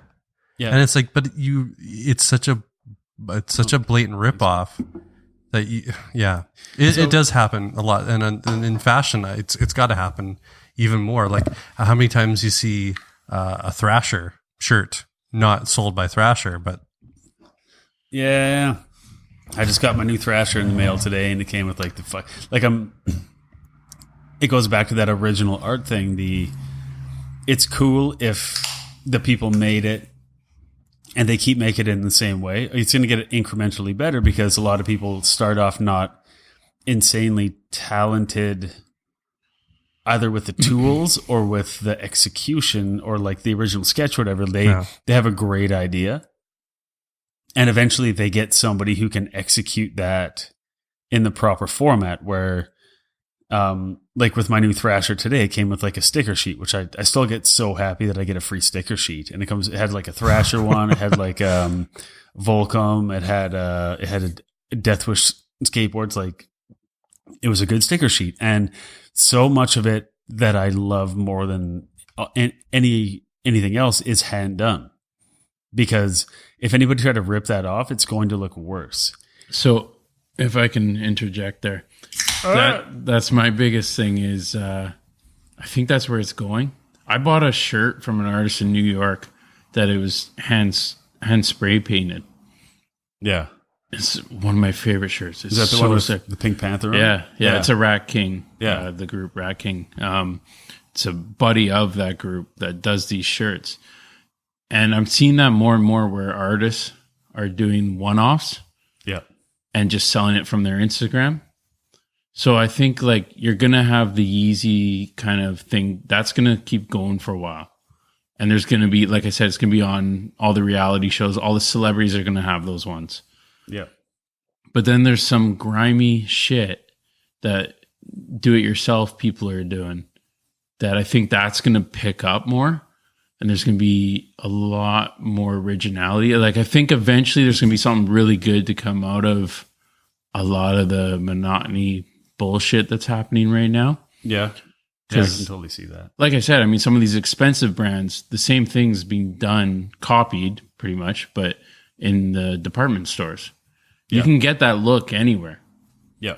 But like a t-shirt that's friggin' painted by hand that isn't perfect, like that's, to me, like as I get to be an old man, like that brings me back. That's what keeps me interested. That's what keeps me in touch with like, oh shit, I need to keep finding these people. And that's like the one advantage. I mean, there's a billion reasons why like the internet has killed a bunch of the culture. But when you can find like gems like that, you're like, oh, okay, I get what's happening here or what could happen. Well, it comes back to for me, it comes back to the authenticity of, this dude who's close to, is it Rat King? Yeah. Yeah. So like close to them and makes their shirt. So you getting that shirt is as close to the band as humanly possible. It's the closer it is, the rawer an expression it's going to be of that band. Like if you buy like a Beatles t-shirt in the store now, it's some old album cover, some whatever. Paul McCartney has no idea it's even going on. He's getting royalties. He doesn't give a shit. But the closer you can get to that raw nerve, and I think the ultimate in that, when in regards to, if it's a t-shirt or hat or whatever it is, if you remove the band as the star, as a focal point, and the artist is a star of the focal point. Yeah, the band actually, even though I love that band, had nothing to do with me buying that shirt. Yeah, so I mean, it's how I found out about that artist, but I didn't care that it said Rat King on it. It was the fact that it was Pink Panther holding a dime bag, like spray painted on a shirt. Yeah, which is, I was hyped on it. And so with me, with Mike Giant, who founded Rebel 8 clothing company, He's been gone for a few years now, but for me, Mike Giant was and is, you know, my favorite artist. And if I could get a shirt that he drew, he's gone as in he left the company. Right? Yeah, that did kind of sound like he was dead. Yeah, well, he smokes so much weed that like he's way too relaxed to die. But that was as close as you could get to the cool. So for me, the cool with Rebel 8 was Mike Giant made the graphics. Yeah. And he hand drew them all, and he's colorblind, which is why they're all black and white. And they're colored in by the graphics department in some occasions. But to me, walking around with that Rebel 8 shirt with that Mike Giant drawing on the back, the like huge wolf head or whatever it is, I felt like my appreciation paid off, because I can't afford like an original Mike Giant drawing for, you know, thousands and thousands of dollars. Not that's why he's into it, but I can get a taste of it. Yeah. And for like $35, I can be like, fucking, my favorite artist put a painting on my back. And that's the same thing with Yeezy. The kids that are buying that, it's that exact same thing. Well, it's a way for them to touch upon that. They're paying a lot more money, but so they're. I think the key difference there is going to be that they're buying into the Yeezy world and the fleet of designers at Kanye's beck and call through the production, where Mike Giant came out with, and I think, I mean, like, no. I totally get that difference. I'm just saying that's the closest they can kind of get. Yeah. That's and then, like, true. So that aspect of it is the same. Like, I totally get why they want that stuff. Like, I get it. Yeah. So with Mike Giant, fucking randomly enough, when I was trying to fall asleep last night, I was reading, and there's a new Mike Giant interview came out, and I hadn't seen it, so I read it and actually pulled a few things for the podcast tonight because it was fucking super relevant. And so, Marcus, do you know much about Rebel 8 other than Mike Giant made shirts? And that you like them, yeah. But before you dive into that, it's definitely like you wearing a Rebel 8 shirt and it was designed, or the art was designed by Mike Giant. It's definitely like an expression of your taste and kind of who you relate to, or who you kind of resonate to. Whereas like buying a pair of Yeezys is not, you don't relate to Kanye West, but you want to be part of that. So you're still wearing something that is designed by a person you enjoy, but it's on a different level. Yeah. There's like you're kind of freebasing a bit more than you are if it was like stepped on, like with, not that I've done. No, yeah, I totally get the like. Yeah, there's a huge difference between like buying a shirt that was supposedly designed by him and it's not touched his hands, whereas I buy a t-shirt that's been hand spray painted by an artist I like. Yeah, like that's I get that difference like completely. But the thing with that, and I think it goes completely with what you're saying, is that Kanye West, I mean, for me as well, I really enjoy his music. His art is the music, and that's really cool. If he could be a rad, like if he could hold a spray can and make shirts, he would do that. And some people just can't. They have the vision, but they can't make it happen. They need talented people to bring it together. Yeah. And there are some people who can make it happen, and then it gets too big, and then they don't want any part of it. It's just like, no, I didn't make this to be a Yeezy level. Well, that's, I mean, I keep going back to this t-shirt. Like, fuck, I got something that no one else in this town will have. Like, that's the original reason I started liking this kind of clothing or shoes or whatever. And now, like I said, you turn on any reality show and they're wearing that shit. Or like, I work in an office. I go to the office and I hear people talking about Kendrick Lamar. Yeah. And I'm like, well, shit, like that's been kind of taken from me. Yeah. Like, you know, like, I mean, it's an asshole like point of view, but like that was something special to me that like the people I was around didn't do. And now everyone around me is like tapped into that culture because of the internet. Yeah. But I mean, It just makes me want to like search out for shit, that's the whole point. You gotta constantly That's what feeds be it. searching. Yeah. That's what feeds That addiction the to find subculture. something different and find something that you're hyped on that the average person doesn't know. Yeah. That was the original hunt. Like before the internet, you had to search that shit out. You had to know someone, or there had to be the right shop in your town. Like Or I eBay. used to buy mixtapes from Complex, like when they first opened. Like that was the only place you were going to find that music. Yeah. eBay was a part of that too, of that history.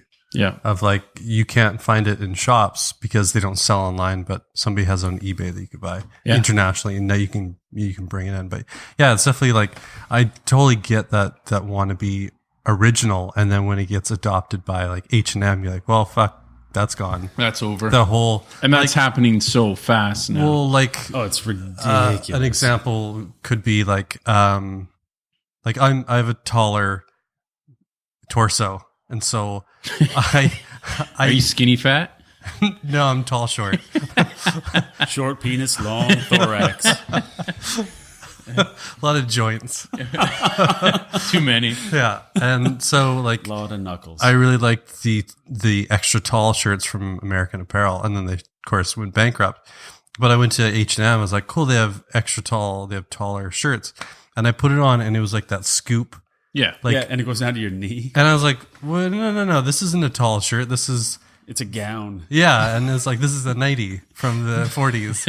And I was like, well, now that H&M has done that, then it's not like, it's over. over. Done. It's over. It's a wrap. Yeah. Yeah. And that cycle is so quick now. God. It's It's one so season. fast. But that's not just clothes. That's everything. It's a season now, though, with clothes, because they have to rip it off and they have to get it manufactured. Then, if it was your idea in spring, you better be damn sure that in fall you're going to be getting ripped off real hard. So, with Mike Giant, I was talking about before. No, it totally plays in. Leaving Rebel 8, because Rebel 8 started getting into stores that weren't core stores. Like they used to have a thing. Does that even exist anymore? Yeah, it's the capitalist nightmare of like, we're so cool that if we're everywhere, we won't be cool anymore. But if we try and sustain this, we're not going to be around for a long time. So it's like, do we sell out to get out of this alive, or do we ride this fucker down into the ground to stay legitimate in everybody's eyes? And it's then the next thing we do can be carried with that same spirit. So when Rebel 8 was getting bigger and bigger, and I noticed with every season that came out, while there was as many things originally drawn by Mike Giant, there was also more and more things that were done by their graphic design department that started to ride trends. And they were never a trend. They set fucking trends. Like that was stuff I'd never seen before, and I instantly connected with. It was just that raw graphic that was like, but it was so polished and so skillfully this done. kind of touched upon what I was saying about some of those companies, them and Obey and Hundreds and Mishka and stuff. Rebel 8 has an art show. I think it's this weekend in California. Yeah. A bunch of the artists that they have involved in that are sick. Yeah. So it's like really, really top notch, like on their shit. So it's just like, it's confusing. It is. But what I was struggling with was when you founded something that was so much a part of you and you had to walk away because it wasn't you anymore. It was more trend, but people were still coming there for you. And you have I don't think I've ever used this word before. You have the bravery to leave it. Fuck, I hate Might as it. well say streetwear. Yeah, fuck YOLO or whatever. We'll call it gutter gear from now on. Yeah. Trash trousers. But when he... Did I pause it? No, I just keyboard. I'm making a point with all the buttons. When he walked away, what Mike Giant did was like, he was the darling of the street couture world. And everyone's like, that's so raw. That's so awesome. People started to rip him off. And then more and more, the design department started cranking out trendy shit along with his own stuff, and he left. What he did is he left to be a freelance artist, which he is still today. So he left San Francisco. Actually, he started in San Francisco, then it went down to Los Angeles, and then he left to Colorado. No coincidence that they legalized pot there, because this guy is fucking a smokestack. Yeah. But a lot of people, for some reason, have that California-Colorado connection. Yeah. And I didn't get it until I looked on the map. I was like, oh, it's not that north. I thought it was way gnarlier, like almost up where we live, which is, the Canadian Arctic. But what I really, really appreciated about what Mike Giant did was that he kept his designs, his stuff legitimate, and he knows he's the only one that can make his stuff. And he essentially said, you guys can't have that anymore because you're doing something with it I don't like. Was he saying as much in this interview? He was alluding to it in a few different places. One of them was his view on being a freelancer now. And you look at a guy like that. If you don't know Mike Giant, look up Mike Giant art, and I'm sure you'll recognize something. The guy's been doing gnarly stuff forever. But when he went to freelancing, I assumed that he just had money in the bank. But as a freelancer, I also know that the money in the bank can leave quick and it takes longer to show up. So I'm actually going to read a quote from the interview last night that I read. It was, I don't have a regular salary anymore, but it's been fine. It's been funny actually, because it's like after having a salary for so long, I really had forgotten how irregular finances can be if you're a freelancer. So it's been real interesting year or two. It's been fine, but it's just funny ride of getting down to $100 in my account. And then the next day I can be back up about 10,000, but it really does get down to $100 sometimes. It's funny. And to me, it's like, how does Mike Giant only have $100 in the account? Because if I won the lottery tomorrow, I would hire him exclusively to make a new shirt for me every day because he's my favorite. But also he's a freelance dude who has a very unique thing that he does. And I don't know if that time has passed. So if you're going to make money on it too, you have to do the things to make that money. You have to travel a lot, and which maybe he's a bit over doing that. I know he used to go do people's walls in office buildings and get paid for that. And yeah, then all the photos of it were him working on the wall and smoking weed, not him mingling with the crew, the staff of the company that hired him to do that. He was the art guy that came in, and then he wanted to leave. Yeah. He wasn't a mingler. He wasn't about notoriety. He was about making stuff. So I think that could be a key differentiator in that if you're making stuff because you want everyone to see it and everyone to high five you when you walk down the street, that's one thing.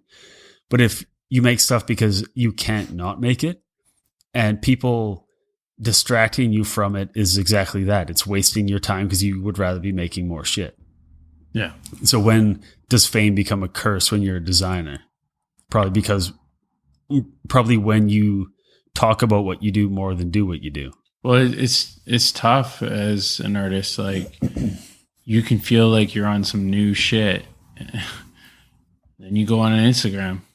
Yeah. And you go to that Explorer it's the page, killer, man. And you'll be like, oh, there's a bajillion people doing it. I mean, when you're doing something by hand, yeah, it's always going to have your mark on it. It's going to be different. But man, you can quickly, you can find a bajillion people doing Mike Giant type work. Yeah. Which is not easy to take as an artist. That's especially he's an older guy. To even if they're doing a way shittier version of him, you're still seeing it and you're like, oh, I thought that was me. I thought that's who I was, but apparently there's a whole bunch of me. I think it also comes down to from a business standpoint of if people even want to work with you. Because if you have a reputation of you're just an ass. Well, and for me, when I am feeling more successful with my art it's like I could do a whole bunch of things to make that more successful, but I'm not willing to. Just within my own personal life, I'm happy with my daily schedule. I don't want to go out of my way. If someone wants to take my art and go nuts with it and get it in the right spots, amazing. But me personally, I'm not that kind of person. I like creating every day. Yeah. But you have to be willing to grind. You have to be willing to, that's your number one priority. You are bringing it to the places it needs to be, and you have to know what you're doing. Yeah. And I like creating every day, but I don't want to be traveling and like taking time out of that creativity. There's a lot of you have to be willing to make it promotion work. that goes into it. Yeah. And so I think that's a little bit with him is I think he's a little bit like, from what I've seen anyways, is just, okay, I want to create. Like, I think that's why, some of the Instagram videos are just a video of him smoking the fattest joint. And there's a whole bunch of people like it's a digit. It's like it's like my wedding ring finger. He's just like those smoke it to my head with my dog. There's a whole bunch of artists from that kind of from his time, and a lot of them are the same. A lot of them had their run, and they're still creating every day and doing amazing work, but they're not trying to do much with it, really. They have their fans from when they were big, and that's what it is. And it's like eventually you get tired of that shit. And I mean, not that I ever really went crazy with that, but so with that, say a company, a startup, a bunch of hip hop guys, kind of skater culture, kind of underground thing, found your art as I did. And I honestly, truly, if anybody asked me, where do you think Matt's from? I'd say he's from New York. You just have a vibe with your art, with your design. It has a confidence and an aggression with also like character things in it with a portion of what you do. It has this kind of like, I could see that on a subway going by and be like, fucking the art in the city is rad. So if there's a crew like that starting up, thank you. Yeah, no, it's an honest compliment too. I really dig your stuff. It's just, what if a crew was starting a company and they said, we want you to be our sole artist for our shirts, for our hats, for our anything, given that you're not 18 years old, and you've seen things succeed and fail over the years. What do you think you would say to that? Because that's like they said, most of them. No, check. I do get asked. Yeah. Or maybe not super recently, but I've been asked that a bunch. And earlier on, I mean, that's kind of what I was alluding to before. Like I did things to try and make my artwork, and you quickly see a lot of things fail. I would have to see a couple years of experience. Yeah. I mean, before I invest something, unless there's got to be something that I see that piques my interest or that tells me that these guys know what they're doing. Because there's a freaking billion people trying to start their own t-shirt line or whatever on Instagram. Yeah. And I get contacted by quite a few, and like I tell them, I've learned to say no. That took a long time. Yeah. I've learned to say no until I see some sort of experience, like or if I'm not the only artist, show me what other artists have said yes to working. And if it's a group that I absolutely love, then I'd love to be involved. More and more I say no to anything. It's a skill I've been building. I'm best when I'm left alone. Yeah. And if you see some of my work that you want to buy once it's already created, that's what works best for me. And so if there was a company that came along and they wanted to buy stuff that I had previously done, or that they see me doing that I'm creating anyways, and it's something that aligns with my interest and I think they're going somewhere, then yes. But it's not something that it wouldn't trying to focus on. It wouldn't be somebody coming to you and be like, can you do a giraffe riding a rocket ship? You're like, no. Yeah, which, I mean, every artist gets that, right? You get someone, oh, I love your work. I mean, I'm sure it somehow falls in line with design as well. Absolutely not. No. Oh, no, sorry. Yeah, I guess that's one of the differences that would have went in. For me, like a lot of the weirder stuff I've done that has gotten the most attention has been hand-drawn stuff that I incorporate into a design. And people are like, hey, we love that thing. Can you do that for us? I was like, yeah, what do you need? They're like, okay, not that, but also we have this and this and this, and we clean carpets. I'm like, so why did you say you wanted that? They're like, it seems like you have really funky ideas. It's like, no, I kind of have like 3 ideas I keep repeating. I'm not a fucking Disney animator. So speaking of animator, when I first started doing art, it was to go into animation. It was to go into 3D graphics, and I had a career path. I wanted to do animation, or I wanted to go into video games. I did it for a little bit. It wasn't really for me. I noticed that you always had to be hustling and looking for your next job. And it wasn't until I completely gave up on art that I started doing art. Yeah. And that's when people notice. I was doing a job where I was sitting at this bus depot late at night, and I had about 4 hours where I could play music and draw, and I had to go out and deal with this occasional bus that would come in. That's when I really started doing art. Yeah. And ever since, as soon as I say yes to a job, it sucks. Yeah. It sucks. And I tell people that now when they offer me something, like, look, I'll give you this that I posted on Instagram a month ago. I'll give you that for a good price. I said, or you can pay me a whole lot more for something original, but that's probably going to be better. That previous thing I did, it's probably going to be better. You connected with it for some reason because you had no input. It was just something you saw, like if it was on a shirt and there's like, fuck, I got to have that shirt. Yeah. But if you ask that person to make you the perfect shirt, it would never hit them hard because they're too involved. Yeah. It's I have to be at the impression. moment. It has to be in the moment. That energy has to be there. I mean, your New York compliment to like that rawness. Yeah. That has to be present. As soon as there's pressure on it, that completely goes away, which tells me I couldn't do design. Like I couldn't. I would die. It just wouldn't happen. It's weird when the thing you love to do becomes like the 9 to 5. Yeah. Or 9 to 9.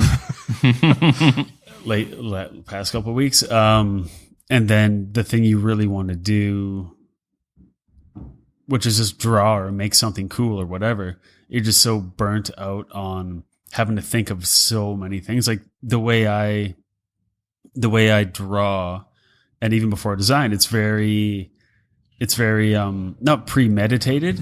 It's just I can't free explore because I'm like, that looks like shit and I suck and I'm mad now and I don't do this anymore. And you're on a time limit. Well, even before I designed, when I would just draw for, myself, as soon as I put the pencil to the paper, I would think this is going to be the finished product. I can't, it's really hard for me to sketch. That's a huge difference. And it's so much pressure on yourself. Yeah. It's like, well, I can't just sketch right now because I got to put 16 hours into it till it's done perfect. And then it's like, I think for me, it's like, I never think of the finished product, but I do think like something good's going to come from this. And see, I don't think about the finished product. I think no matter what it is when I'm done, I don't know what it's going to be, but it should be done. And it should be something that I don't have to come back and do again because I don't have time to do that. So it's like every time I take a shot, it's got to be a 3-pointer. Well, that's a lot of pressure. Because I won't be able to pick up a basketball till 5 days from now. Finished is better than perfect. Yeah, but that's what gets me is I can't finish it because I know it's not going to be perfect because I don't have time. And I get into like the beautiful mind like loop of I'm an idiot forever, but look how detailed I am, and I can't complete a thought because my art turned into a job, and that has deadlines, and a lot of it can feel quite rushed. Where the art part, which is something I would like to put on a shirt, I'm in a process right now of knowing that anything I can do in my spare time, just be completely willing to throw it away because it's every first thought's not the best thought. You should try painting, like actual painting, because you literally have to. It's something that I still am learning. Like, you have to be willing to basically keep recreating that image and not, like, it's such a different process than designing or drawing even. Yeah. I mean, I grew up drawing in a sketchbook. That's where I'm comfortable. Painting is a whole other beast, and you can't, there's a level of, you can't feel precious to what you're doing. Yeah. You got to constantly be able to destroy that and go off into where it takes you. Yeah. It's the most challenging thing I've ever done. So do you enjoy the process more than the product? Yeah. It's more meditative. Oh, definitely. I mean, I have to. I just don't feel right if I don't do it for a day. And when you look at your previous pieces, you probably think more about what went into it rather than the final. No. See, yeah, I guess that's why I was hung up. No, I look at the final product. Yeah. When I look at older stuff. And it's more recently, within the past couple years, where I'll look at old stuff and like it. Whereas before, I'd look at old stuff and be like, what the fuck was I doing there? I've yet to reach that with any work. Yeah. If we put out a design for something, and then somebody wants to talk about it, I hate it so much. I just like, no, I don't want to talk about this, please. Can we just move on to something else? I still hate well, that's a funny thing. That's a funny thing about a lot of the digital, the app stuff, the web stuff, is that it's never permanent. It's really hard to go back and look because you can change it. Yeah. Where if they say like you never stop working. Like a piece of art or a design's never finished, you just stop working on it. Yeah, well, when that's a painting too. Yeah. So by nature of like a website or an app, it's a living document all the time, where it's so easy to tweak. Where with like a drawing or something, it's like, I'm not super happy with that. All right, let's do it again, or let's take out that whole piece and do it over. Where it's so much more laborious to tweak. Yeah. Where if it's code, if it's like, let's move this like 3 over here. It can drive you absolutely insane because you could play with it all day. Well, that's and then 2 weeks later come back and be like, you know what? I think we should actually go with like 12 pixels of padding instead of 10. I'm kind of into 12 right now. Like it's truly that, like that paddle and ball game. It's just like you can play it forever and it's never done. But again, that's the same with painting, and it's also the same if I do just a purely digital piece. Yeah, I mean, you can go nuts. You back and forth. And the fucking viewers don't notice it. No, they don't notice. You do.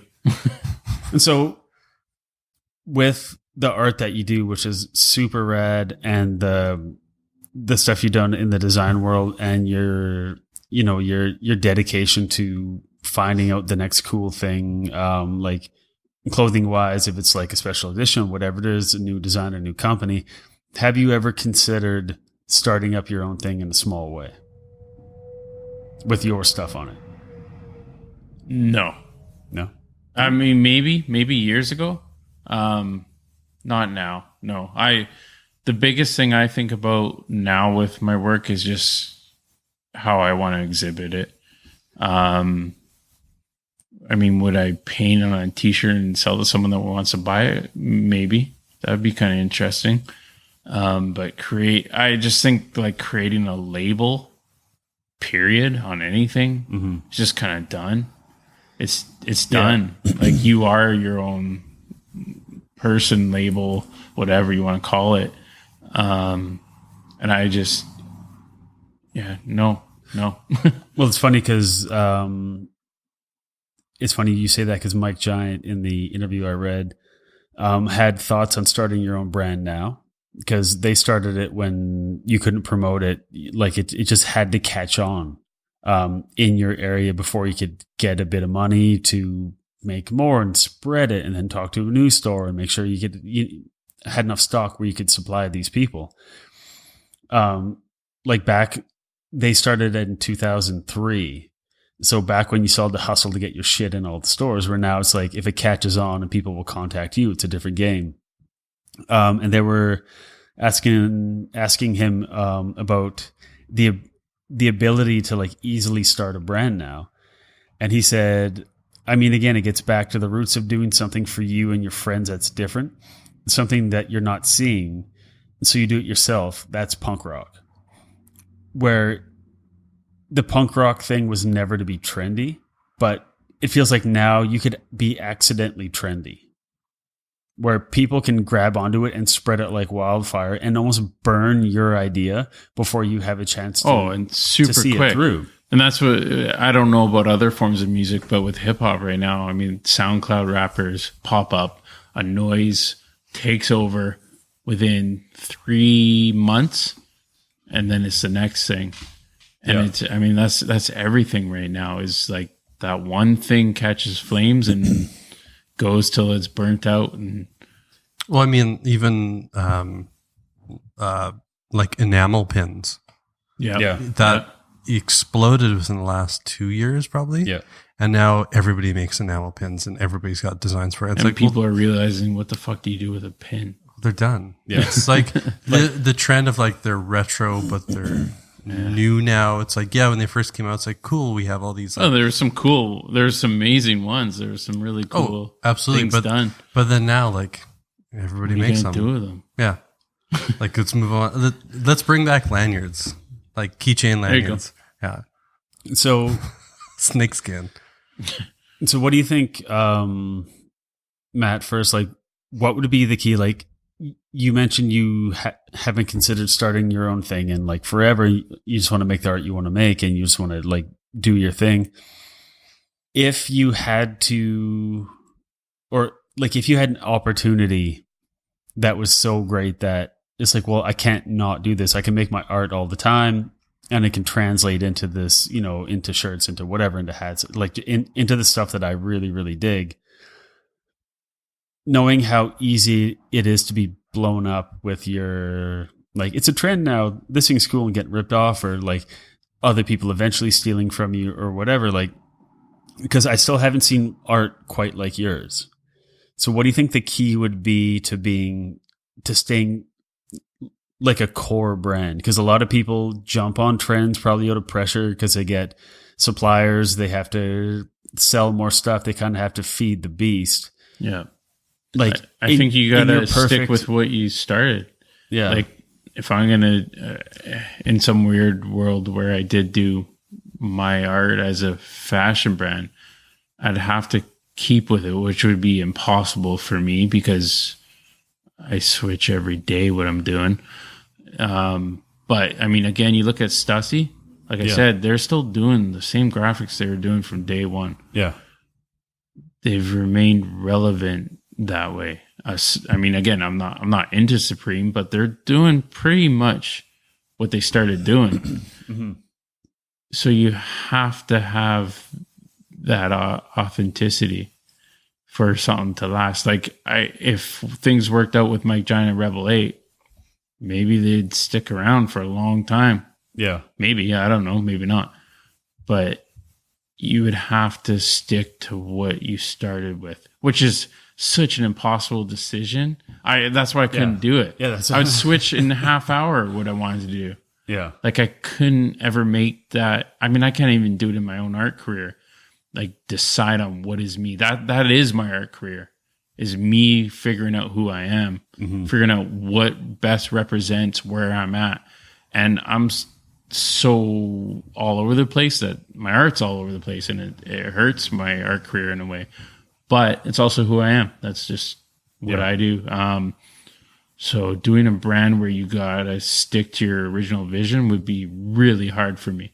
Yeah. But those are the ones that seem to stick around. But again, as the way things are going, that gets harder and harder and harder to do. Yeah, I mean, it comes down to, and you see a lot of brands kind of go back to this, like, where did we start? Like the Stussy thing, like, well, this is where we began. Like, this is our, we dig this shit. A lot of them too will go start sub brands without their name attached to it. Yeah. I know the guys that started the Hundreds, they'll put their design skills to something new that has nothing to do with the Hundreds. Yeah.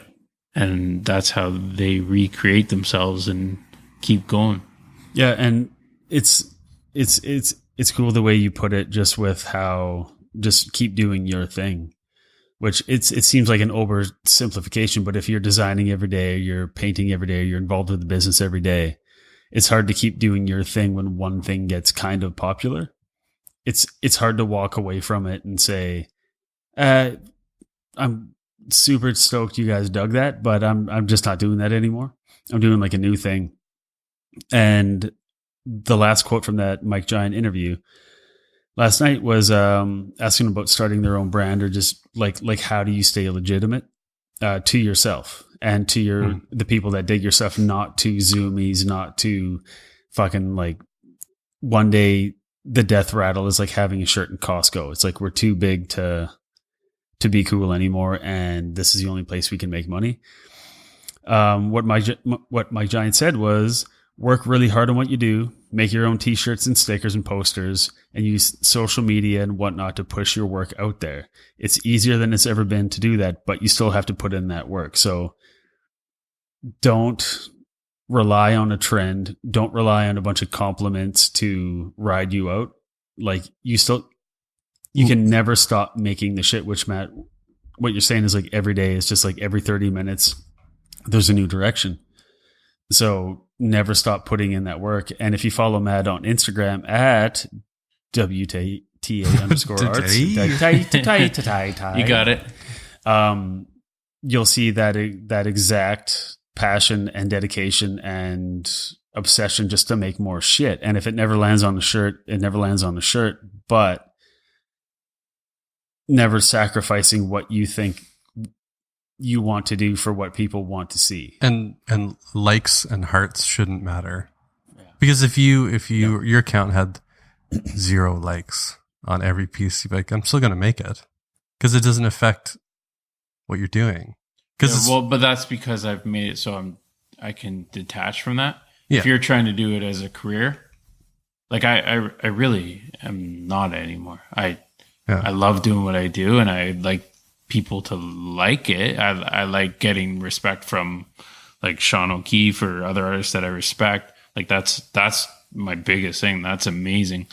But I mean, I'm not trying to make it my career anymore. And so I can ignore those things, which is what makes it fun. But I get why people get wrapped up in that. Because if you're trying to make that your sole career, it's got to be popping. Like, that's the only way you're going to make something happen. It's not for us anymore. Like, we're all of a certain age. Yeah. Like, it doesn't matter what we say, like, especially about a subject like this. It doesn't fucking matter what we say. No. We've settled in. Yeah. Like, I'm probably going to look like this until I'm done. Like, I don't have golf shirts and like. I was on the BC ferries, and because we're high rollers, we were in the lounge area. So you pay, it was like $10 or something. Yeah. It's just because it's quiet and you get free coffee and snacks and all this shit. And I remember I looked across the area to another gentleman who was, I'm going to guess, in his like late 50s, early 60s. And he had Vans on. He was wearing like a snapback hat and some sweet shades, and it still looked fine. He didn't look like he was trying to be a 20-year-old skater. And so it's like, I saw him and I was like, that's going to be me, I imagine, at that age too. And that's got to be the tough part as a designer that doesn't want to jump on trends, that doesn't want to be associated with trends, is like, I'm designing for 40 years from now. But how the fuck do you do that? But also, I think it also speaks to what, who you kind of perceive yourself to be. And like, if my goal was being like, I want to be a billionaire and I want to own these other companies. Yeah, I probably wouldn't end up dressing like that later on. You'd get into ties, khakis, things like that, leather shoes, and sweater vests or whatever rich people wear. because I'm not a hip hop artist, I'm not a fashion mogul, so I can't do that and have the. Anyways, you know what? It doesn't matter. Yeah, You get the point. I guess. I mean, as somebody and yourself too, who are considering starting a small clothing thing, This just is for correct. fun. Yeah. Um, That's literally all it is. oh, thanks, boss. For fun. See what happens. Thanks, man. I think the thing is, trends come and go. What my ideology is going into this venture that I'm going to start is never make anything that I wouldn't wear. Yeah, exactly. You're starting a clothing company? Yeah, After I just said all that? Ooh. I'm starting something that is basically going to be super small runs of shit that I want to wear. Cool. Yeah. And I hope it it doesn't should be. catch on with more than 30 people, because I don't want to be walking down the street and see somebody wearing my shirt that I'm wearing and be like, fuck. Like, I should have just made one. Because that's the gift and the curse of being able to make something, is that somebody else out there will probably like it at some point. Yeah.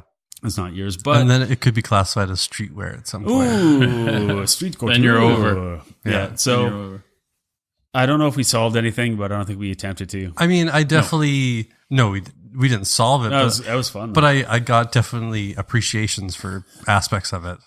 Yep. Specifically shoes. yeah, shoes are. I think for all of us, they'll are never end for me. a bit of like a fetish thing. Like right now, I'm wearing Vans covered in flowers because it was one of the original like Van Doren fabric swatches they had in like 1966 in the shop, whatever. And just like, I feel connected to it for some reason. My dad looks at it and goes, "Where the fuck you got flowers on your shoes there, homo?" And I go, well, first of all, we don't use that word anymore. And second of all, I think the three kids would prove otherwise. Anyway, let me address the shoes. I like them. And he's wearing like a black, like ruse that have like Velcro on them. So, I mean, it's just, But he doesn't care about shoes. It's like, it's something that goes on your fucking feet that takes you out the door. But for me, I'm like, but wouldn't it be nice if every time you looked down, it made you happy? Yeah. It's a really fun thing to take pride in. Yeah, that's an awesome way. But I don't do a lot of like manly shit. But like, I don't know, having nice shoes is something that like, it's affordable. I mean, I spend a little bit too much on it, but like, But at the same time, like some people are into whiskeys and they go whiskey clubs I and whiskey try that fests. sometimes. Some go people are in into and out of that. fedoras. Yeah. Whiskey But turns like it- whiskey turns especially into piss. with you, Marcus, like you dress, like you said, very plain. I have a very mono- uniform. Yeah. Yeah. So next time you buy a pair of shoes, buy a loud pair. yeah. That's And kind of- don't go with what you feel like when you're trying them on. And just make sure they're comfortable. But go with how you feel after you've worn them multiple times. Oh yeah, I think you'll like them. Once I bought the red shoes and wore them around. But those are still very those are still very simple. They are, but at the same time, compared to what I've worn Yeah. for the past like 3 years straight, is very black. monochromatic. Yeah. They are, you could say, a stretch for me. You're zazzing it, but the first time I bought a pair of Vans Authentics, like the brightest red commercially available in a fabric, I walked out of that store being like, "Fuck yeah, I'm gonna fucking moonwalk and kick shit," and just like I just like how my feet look now. And there had to be somebody in the Vans organization. It's like some idiot's gonna want big red shoes with a big white stripe on the side, and that idiot was me, and it made me happy. So And shoes are just a fun thing to disagree about. yeah. Like I have a coworker at my job that we constantly go back and forth with, like, what's good, what we don't like. Like, he loves Yeezys, I don't. But it's like, so I like mushrooms. It gets heated. I like mushrooms. You don't. It's like, it's fun to talk about personal taste. Yeah. Impossible to convince somebody who hates what you like to dig it. Yeah, and that's the fun in it. That's the fun conversation. I can't believe We'll you spend fucking like that hours shit. when we should be working. We'll talk about shoes and But it's disagree. passion and Yeah. the passion to put together well-designed things that make you feel in certain combinations different ways.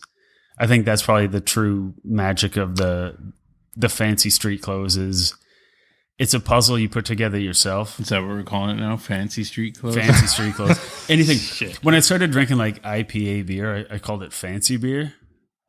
And, that makes sense. But it's just you put it together yourself. It's so subjective, but I guess have as much fun with it as you can see fit, like as you're comfortable, because somebody out there designed that piece in order for you to have fun with it. And if it's like a dark red pair of shoes with kind of like an off-white gum strip around them, like Marcus, like, and somebody's like, this is just enough fun to like, but it's like Christian fun, but to still be like, yeah, it's just kind of like, it's like a Mormon mixer.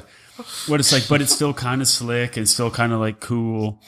And then I'm wearing like flowers on my shoes, and Matt's wearing like New Balances that look like NASA developed them with like, they're cool and they're sleek, and like I feel like I could jump higher in them. Those are the Neil deGrasse Tyson versions. Yeah, Neil deGrasse. Well, so here's the thought then that I just had, and I could be totally wrong, which I'm gonna go out and say I am. Jerry Springer's final thought.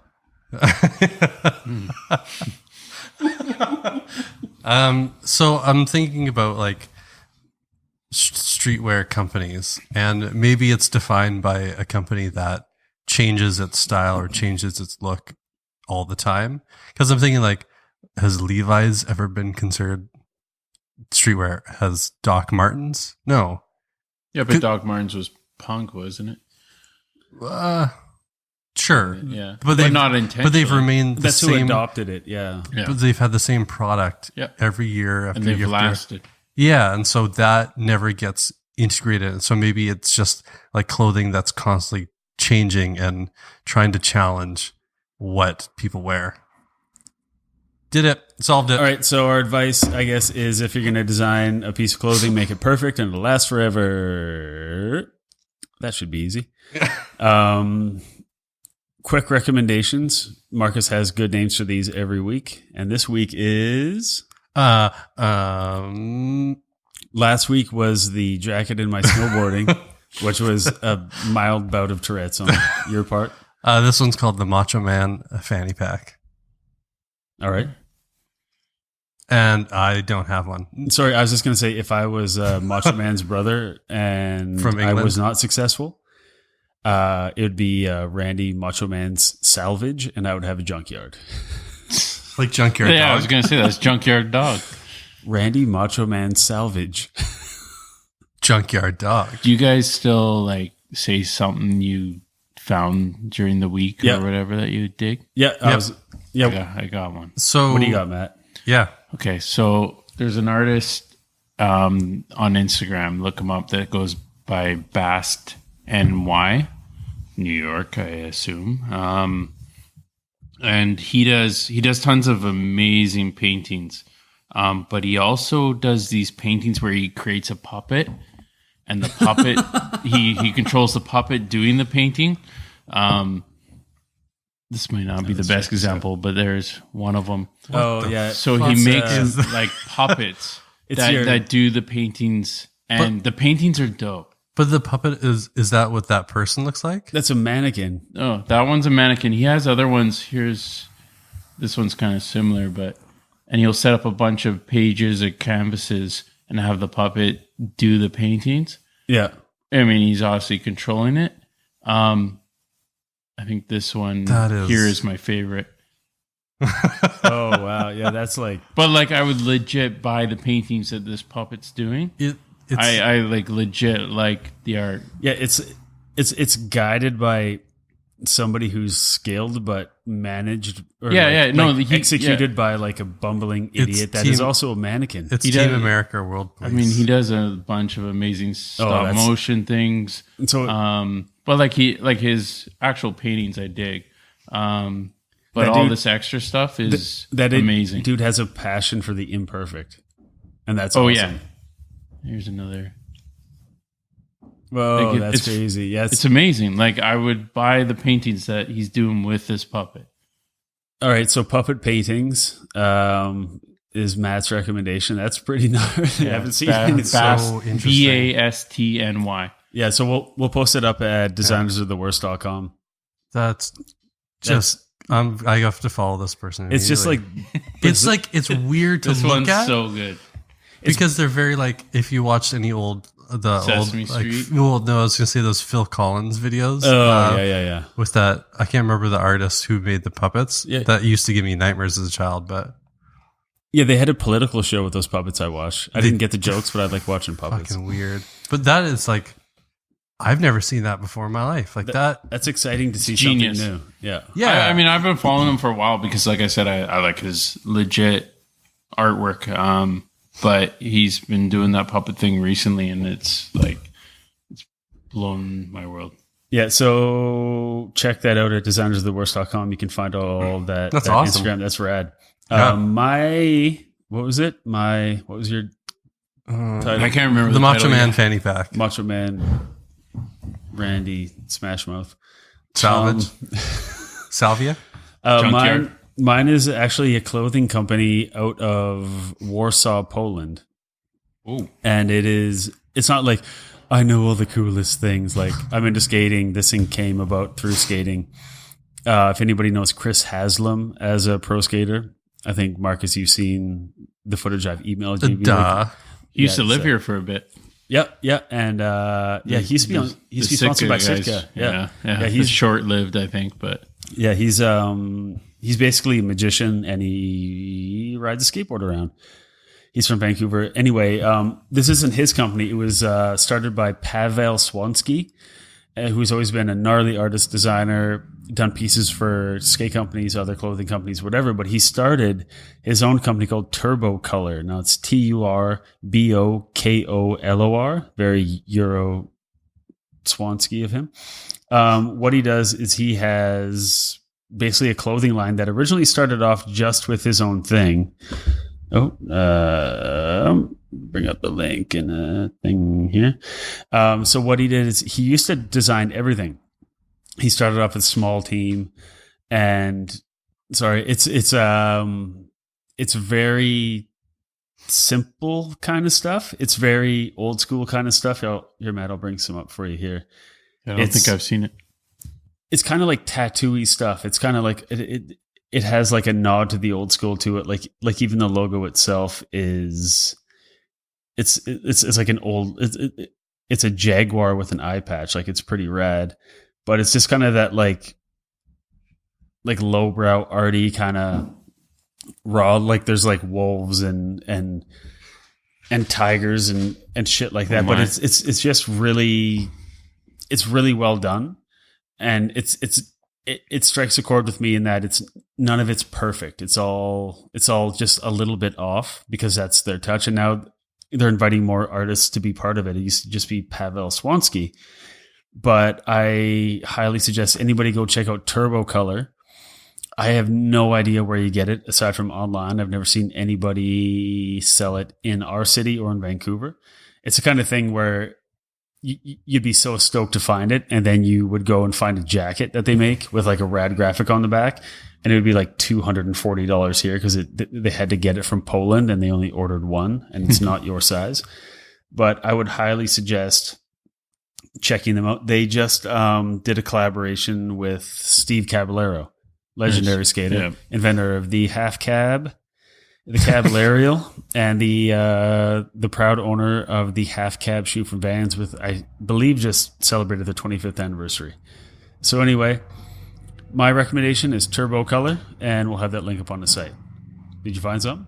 Oh yeah, I had one. I've got a list. Oh, you have a list. Oh yeah, I got a list that I have slowly added to. So as you know, or don't know, I like movies. They're okay. He's a big movies. But I like movie posters more. Mm-hmm. Yeah. And there's a great site called Film on Paper, and it's all just about movie posters. But one artist in particular, from Thailand, and his name is, as I butcher it in 1 second here, is Tongdi Panamas. Racist. And so he takes existing movies and does like new hand painted posters for them. And the two that I would like to highlight is Escape from New York and Predator.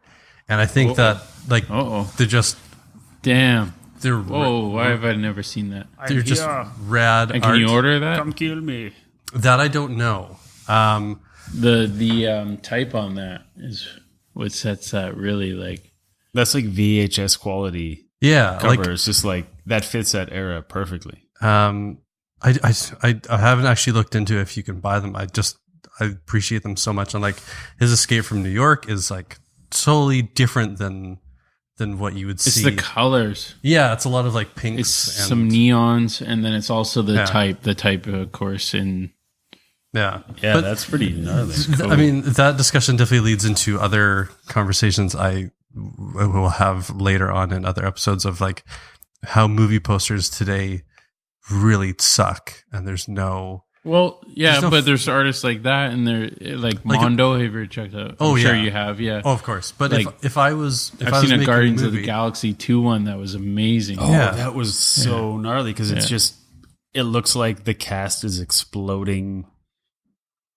And it's just, everything's everywhere and there's so much color and the type is awesome. And it looks like a space party. There's a market for that. Yeah. So But if you were like, making a movie, like why would you just get like the classic movie production poster where like it's terribly photoshopped, they're just leaning against each other. It's And always an afterthought. Well, the most recent was the Spider-Man movie, the newest one, had the shittiest poster. He's laying in like a jacket? No, Is that it was a different one. It was just like a Photoshop of everybody's face. Oh. But like, why wouldn't you hire somebody who would hand paint something like that, and it'd be so cool? But they do, but it's not for the actual movie poster. Fair enough. Like it's for like a movie poster you buy. So it's like if people are buying that, why wouldn't you just use that as the original poster? So it's also fucking Spider-Man, which is a comic book. Why would you have a Photoshop movie poster? Like, do you not have the greatest comic book artist at your disposal who would be happy to do a legitimate superhero poster rather than a Photoshop jerk-off session? That's a crazy thing to me. Yes. Like, imagine how many covers of Spider-Man comics are so much better than that poster. Yeah. We'll see. Like 98% of them? That was the Spider-Man poster. I'm just showing it that came out. And it's just like everybody's face is They kind of tried to do the same thing as the 80s posters, but it's just Photoshop. Starring it's not, Iron Man. It's not painted or hand-drawn. Oh, losing my cables. But It's yeah, almost it's like, just, don't worry, he'll be in Avengers. there's just I love the originality of movie posters that it's just like the poster should invoke the same atmosphere and feeling of the movie itself. Yeah, And, it should create an emotional response like a good T-shirt. But the only thing with those posters is where's the room you for wouldn't quotes? you wouldn't put it up. You wouldn't put it up on your wall. Like I love that Predator one. That Predator one you showed me is amazing.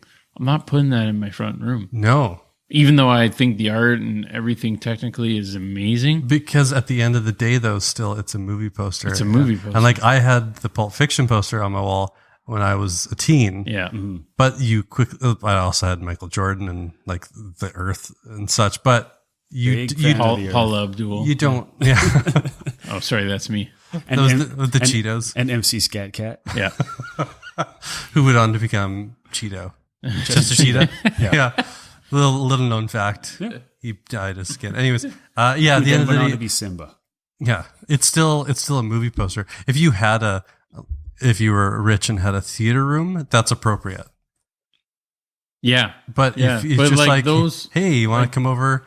I'm 40 and I have movie posters. It's a weird balance there because it is such like what those artists do or the artists on Mondo do is such a technical, amazing level, but who is buying? Like, I mean, like, but film nerds, I guess, but like, the people that would have the money to buy it are the people that would actually buy like paintings for like a nice home. Like, and here's where I was going to say, just with the Mondo thing, like a whole other episode. It's funny that you bring up the Mondo thing because we have 2 Gremlins tiki mugs in the back. Yeah. Bought at $80 Canadian because we wanted something cool to drink of during the show, and I'm realizing we forgot to use it. Yeah, I would have loved that. I would have been drinking these shitty hay alls out of them. Jesus Christ! But going back to your point, that's the whole opinion thing of some people might consider it art. It is. It's like amazing art and not design. Like I wouldn't put it like on my wall unless I was 19. See, Yeah. I would put that poster on my wall now if it was a print. Yeah. If it was a better quality, because I love how it looks. I love the colors. The composition's gnarly. The ability is insane. And every time I walk by it, I'm going to hear, "I'm here, come kill me." And I'm going to picture Carl Weathers getting his arm cut off. Would for me- Ryan put it on the wall? Though? Of course. But no. Oh, That's why I'm you're in charge married of the to- prints on the wall at home. Ryan's like, "Oh, that looks whatever. It's whatever." So like- one thing that just occurred to me, maybe, yeah. So if you've been to Habit Coffee, not the one at the original kind of location. Yeah. And so in town, there's an original kind of cool coffee shop, and then they open another one that's in like a fishbowl, but the one that's down in the brick building. But if They you don't go serve in, any food I like though. Wait, you don't like muffins all day? No, I do. Real muffins. Not that bullshit. All right. this Fuck you, is fake going to be an alien covenant end again. This is another one of Matt's But- famous fake muffins, fake news horseshit. But they've got the huge Thai movie posters. Yeah. They're And sick. They're sick. every time I go in there, I'm like, oh, the coffee's ready. Can I just look at these for another 5 minutes and not like? I love those in there. And They it have says, like, nothing to do with coffee. They have nothing And it to do. says with like macho or something on it. I don't know. It just aesthetically, it all makes sense. So here we come to the part that we can't discuss skip out on now because we fake started muffins. it twice. Everybody go on to Instagram at Leechtown and say, "Go fuck yourself," because we're going to read some casino real quick. I sent you your lines earlier. Oh, that's what you sent me. Oh, Yeah. Jesus So I'm going to start with Christ. mine. It's only one sentence, and then Nikki Santoro jumps in. Fucking hell. Yeah. Remember, at Leechtown on Instagram, and tell them how much you enjoy us reading the entire script of Has he got any Casino. hate yet? If there is a God, he has. It'll 'Cause, probably be me. All right, you got it? Yeah. All right, I'm coming in. I'm coming in hot. Exterior casino. But it's in the desert where lots of the town's problems are solved. Cue Nikki Santoro. And then I'm the rest of this. And then I have a little bit at the end. All right. This is off script. Uh, Not seen, go. go. Got a lot of holes in the desert, and a lot of problems are buried in those holes. So glad you said in the desert. Except, Got a lot of holes. except you got to do it right. I mean, you got to have the hole already dug before you show up with the package in the trunk. Otherwise, we're talking about a half hour, 45 minutes of digging, and who knows who's going to be coming along at that time. Before you know it, you got to dig a few more holes. You could be there all fucking night. Who could resist? Anywhere else in this country, I was a bookie, a gambler, always looking over my shoulder, hassled by cops day and night. But here, I'm Mr. Sam Rothstein.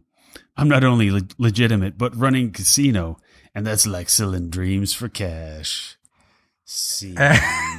Scene. Bravo. Fucking Yeah, hell. so at Leechtown, you suck. So But how far are we also- into the movie? 5 minutes? I think we're in the first 18 seconds still. So we end this with everything, Matt. On topic, talking about fancy street clothes, street couture, streetwear. Why do you still care about it? Well, like I said, there's, stuff like where I see an artist like taking something and tearing it up, cutting it, painting on it, and doing a complete flip of it. I think that's what brings me back to the original reason why I liked it. There's a lot of shit I hate about it, but there's still a lot of things that pop up where it's very unique and original. So yeah, that's what brings me back. That sounds good to me. I still find inspiration within it. I don't want to sound like I hate some of this stuff because I don't. Like even the easy stuff, even though I don't like the shoes. Some of the clothes I like, some of the imagery I like. I like his music. I like his music videos. So I still draw from that. Yeah. So I still find a lot of inspiration within the design work. And like even some of those companies where I feel like they're kind of dead, I still see amazing artwork and design being put out through them. And I see the people behind the label, and I follow those people. I check out what they're doing, and they're doing some really amazing things. So that keeps me engaged. Cool, man. So everybody's still hyped on the new shit that is going to spawn the shit everybody else buys. And some people make those pictures, and it turns out that making pictures for a living isn't that bad. And if you think it is, then you're the worst. Goodbye. Thanks, Bye. man.